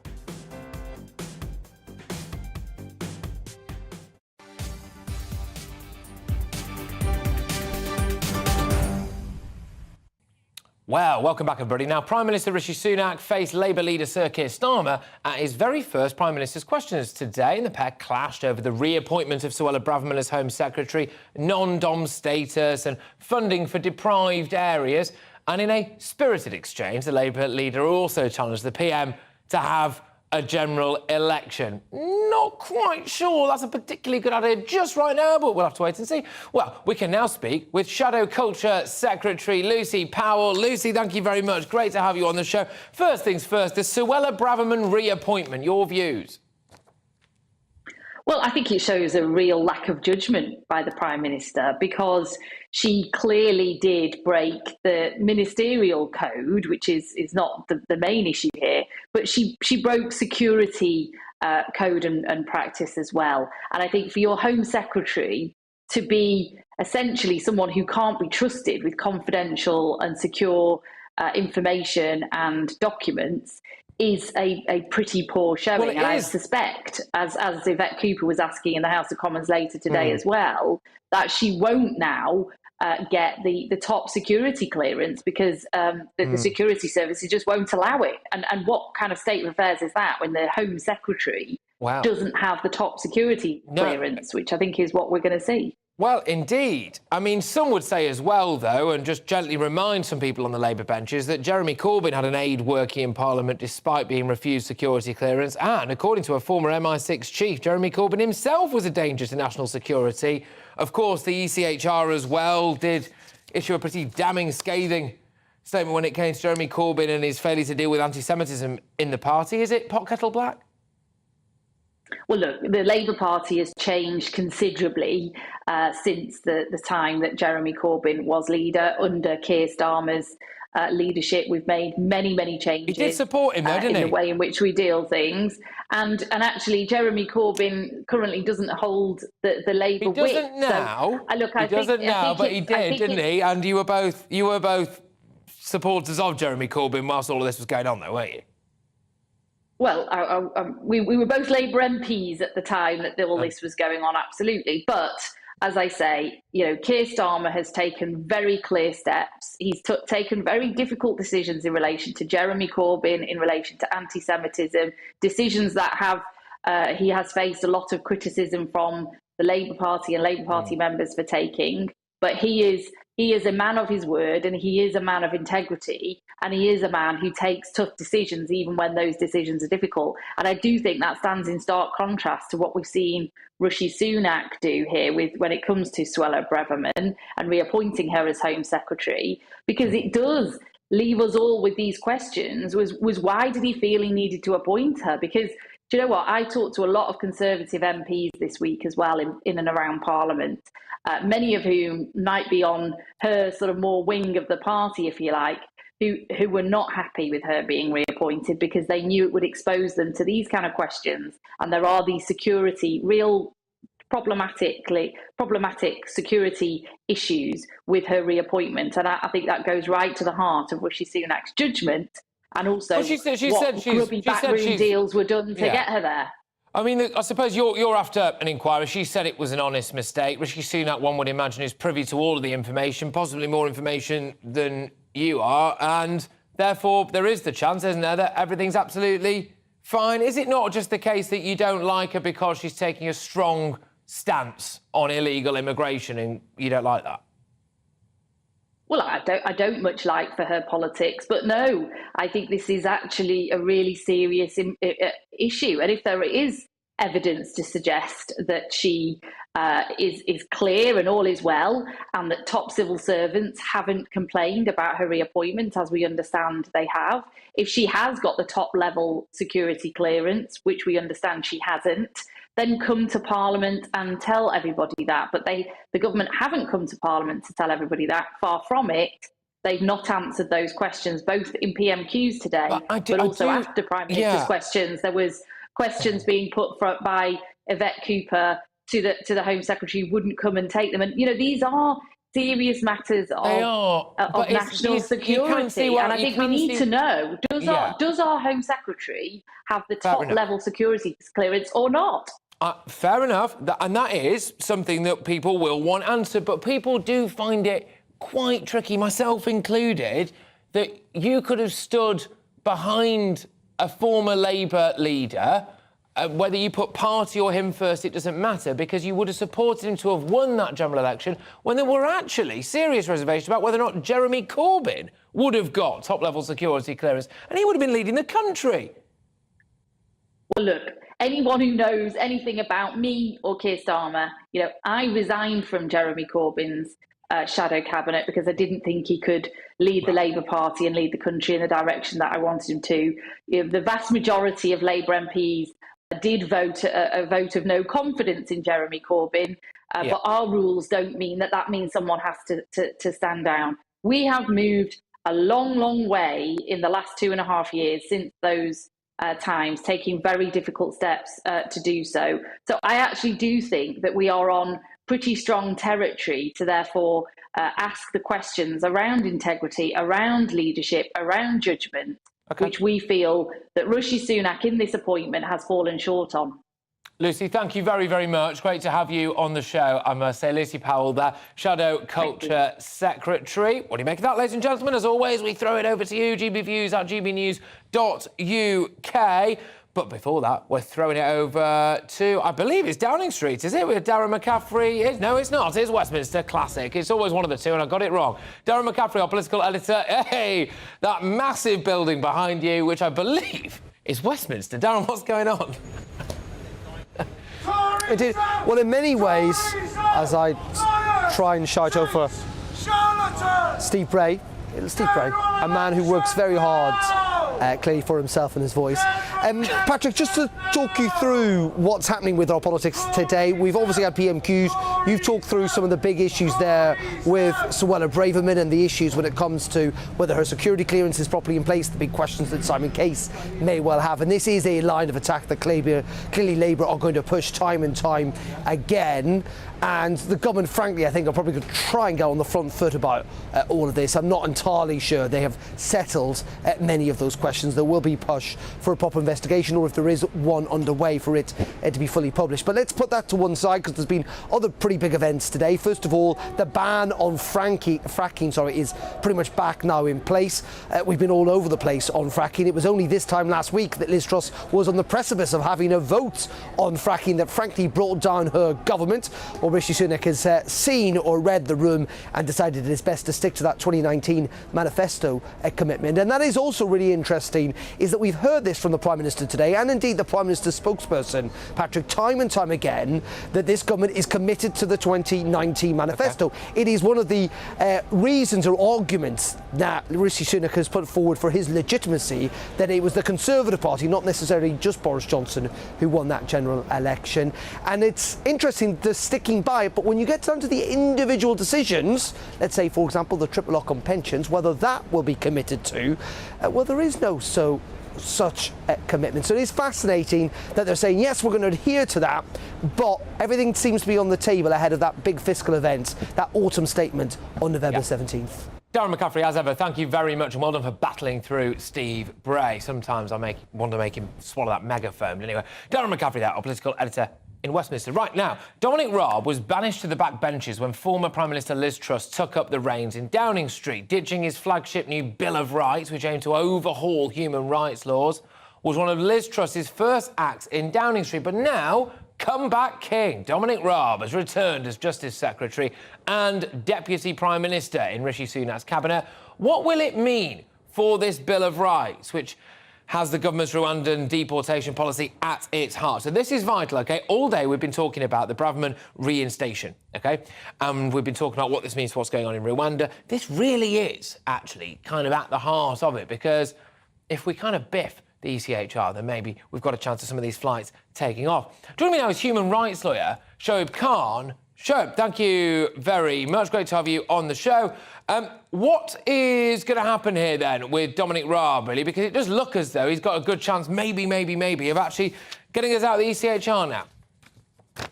Well, I mean, firstly, obviously the Tories have been trying to reform the Human Rights Act, which is our act, the British Act, for more than a decade now, and they've not been able to do that. There was a Bill of Rights Commission set up in 2012 under Cameron and so on. So they don't actually know what they're doing other than we must be doing something. Obviously, Dominic Raab was probably the closest that anyone has ever been before he got sacked. And so we don't really know where we are now. But obviously, even when under Liz Truss, the project was shelved, as they said at the time, it wasn't proceeded with. It's still in Parliament. Okay. But I think can I ask you a question? Sorry, just to interrupt, just a quick one. This might sound absolutely bonkers to you as a human rights lawyer. Do we care too much about human rights in this country? Because I read whilst on air today a story that has been annoying me now for years, which is about the Rochdale grooming gang. Rochdale grooming gang members Adil Khan and Qari Abdul Rauf have finally lost an appeal against their deportation to Pakistan. They had cited the European Convention on Human Rights in their bid to stay in the United Kingdom. By the way, we've been giving them legal aid, which can top over £500,000 and the rest, because that was a while ago that £500,000 figure came out. They've groomed dozens of girls, young girls, for sex and committed heinous crimes. The Gang of Nine, which they were part of, operated for 2 years, plying girls as young as 12 with alcohol and drugs, gang raping them, etc., pimping them out. As many as 47 girls were abused. And yet now, that was in 2008, I believe, and then now here we are, it's 2022, and we can only just deport them. Some people would argue we've cared too much about their human rights. Well, because they were allowed to go to court and challenge them? Well, I mean, obviously, for part of that time, they've been in prison. So, I mean, I'm not sure what, how that shows you, why we should care less about human rights. The whole point is they went to prison, they came out, they appealed it. I've not seen the judgment today, but yes, I mean, if that's the situation, looking at human rights law, looking at our law, looking at their crime, looking at the interests of the public, they should be deported, then yes, they'll be deported now. But obviously, I mean, and if anything, it's the government that continuously either changes the law or creates so many obstacles to people being able to take cases to court. And that's why there's all this delay. I think specifically when it comes to the human rights that I was saying whether or not we care too much about is whether or not the European Convention on Human Rights is too soft when it comes to things like, people will be persecuted when they go back to their own country. The concern for me being, and again, I'm intrigued to get your view on this as a human rights lawyer, right, is I don't really care what kind of persecution these two face when they go back to their own country. I care about the kind of persecution that they inflicted on underage girls that they gang raped in this country. And if they do face some kind of issue when they go back to their native Pakistan, I'm not sure I care about that. Yeah, I mean, and exactly that's why we have human rights judges and courts there, and that's why we don't have members of the public, because members of the public come from all points of view. They would see all sorts of things. They would say, lynch them.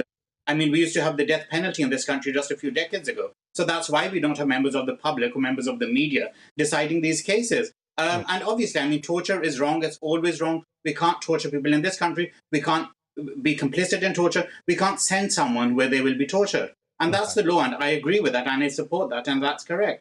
If the sentence for this crime that they committed is prison, they've gone to prison, they were convicted and sentenced, they've completed their sentence. Now, after that, we want to send them to another land to be tortured there further. I'm not sure I agree with that, and that doesn't sound particularly civilized to me anyway.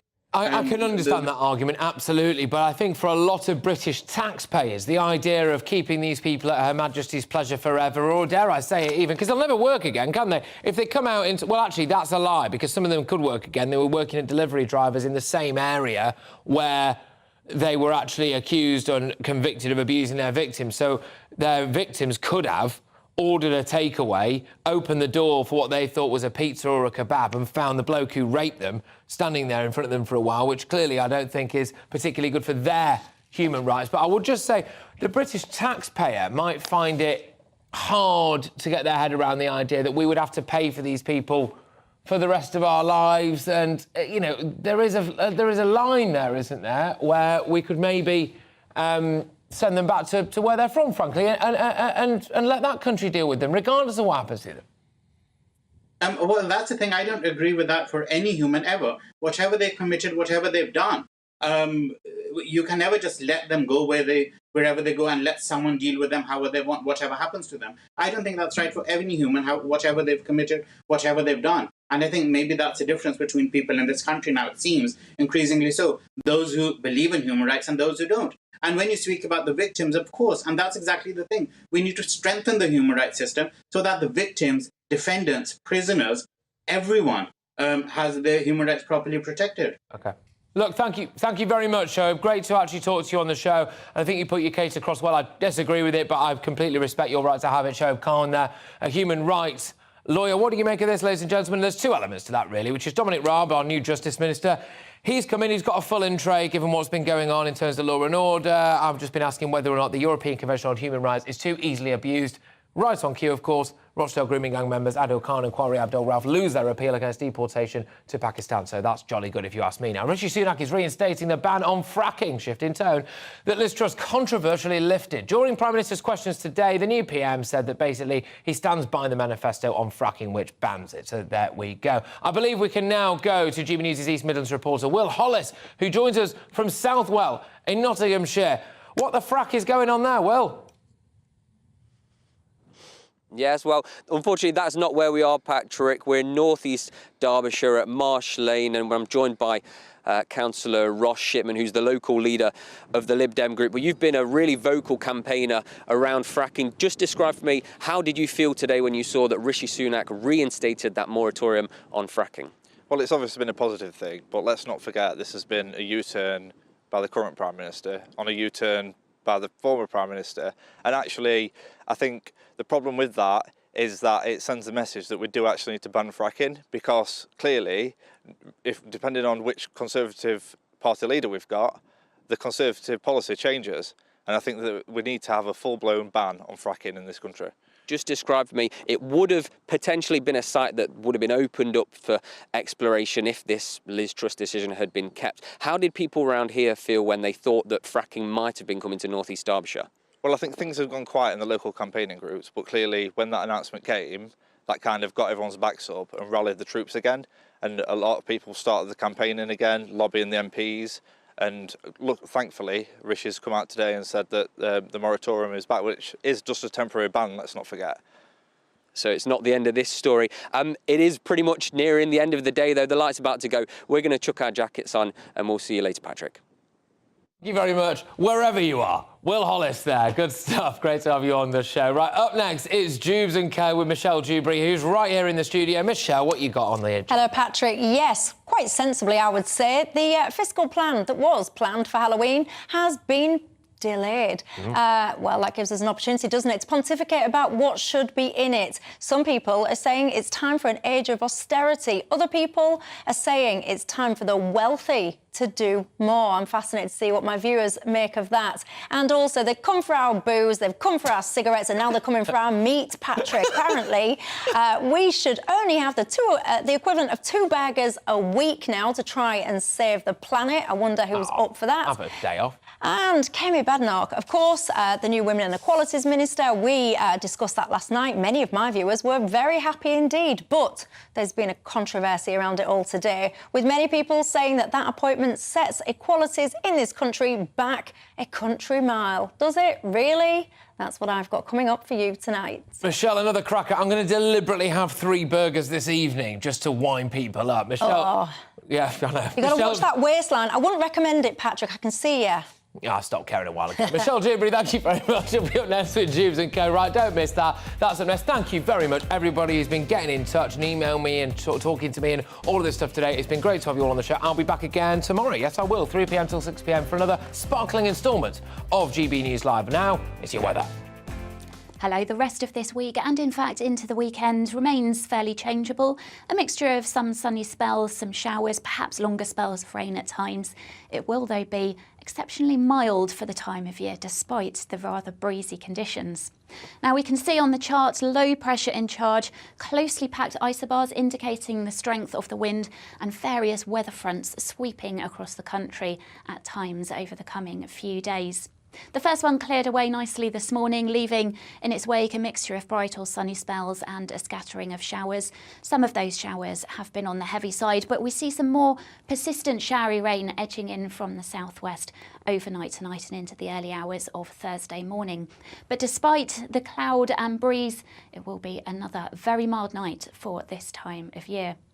So for Thursday, rather a wet start across parts of Northern Ireland, Wales, southwest England. That rain continues to trundle its way northwards as the day progresses on Thursday. Meanwhile, becoming drier behind that band of showery rain with some bright or sunny spells. And if we do get some prolonged sunshine, temperatures could just about nudge 20 Celsius. But even so, mid to high teens, quite exceptional for this time of year.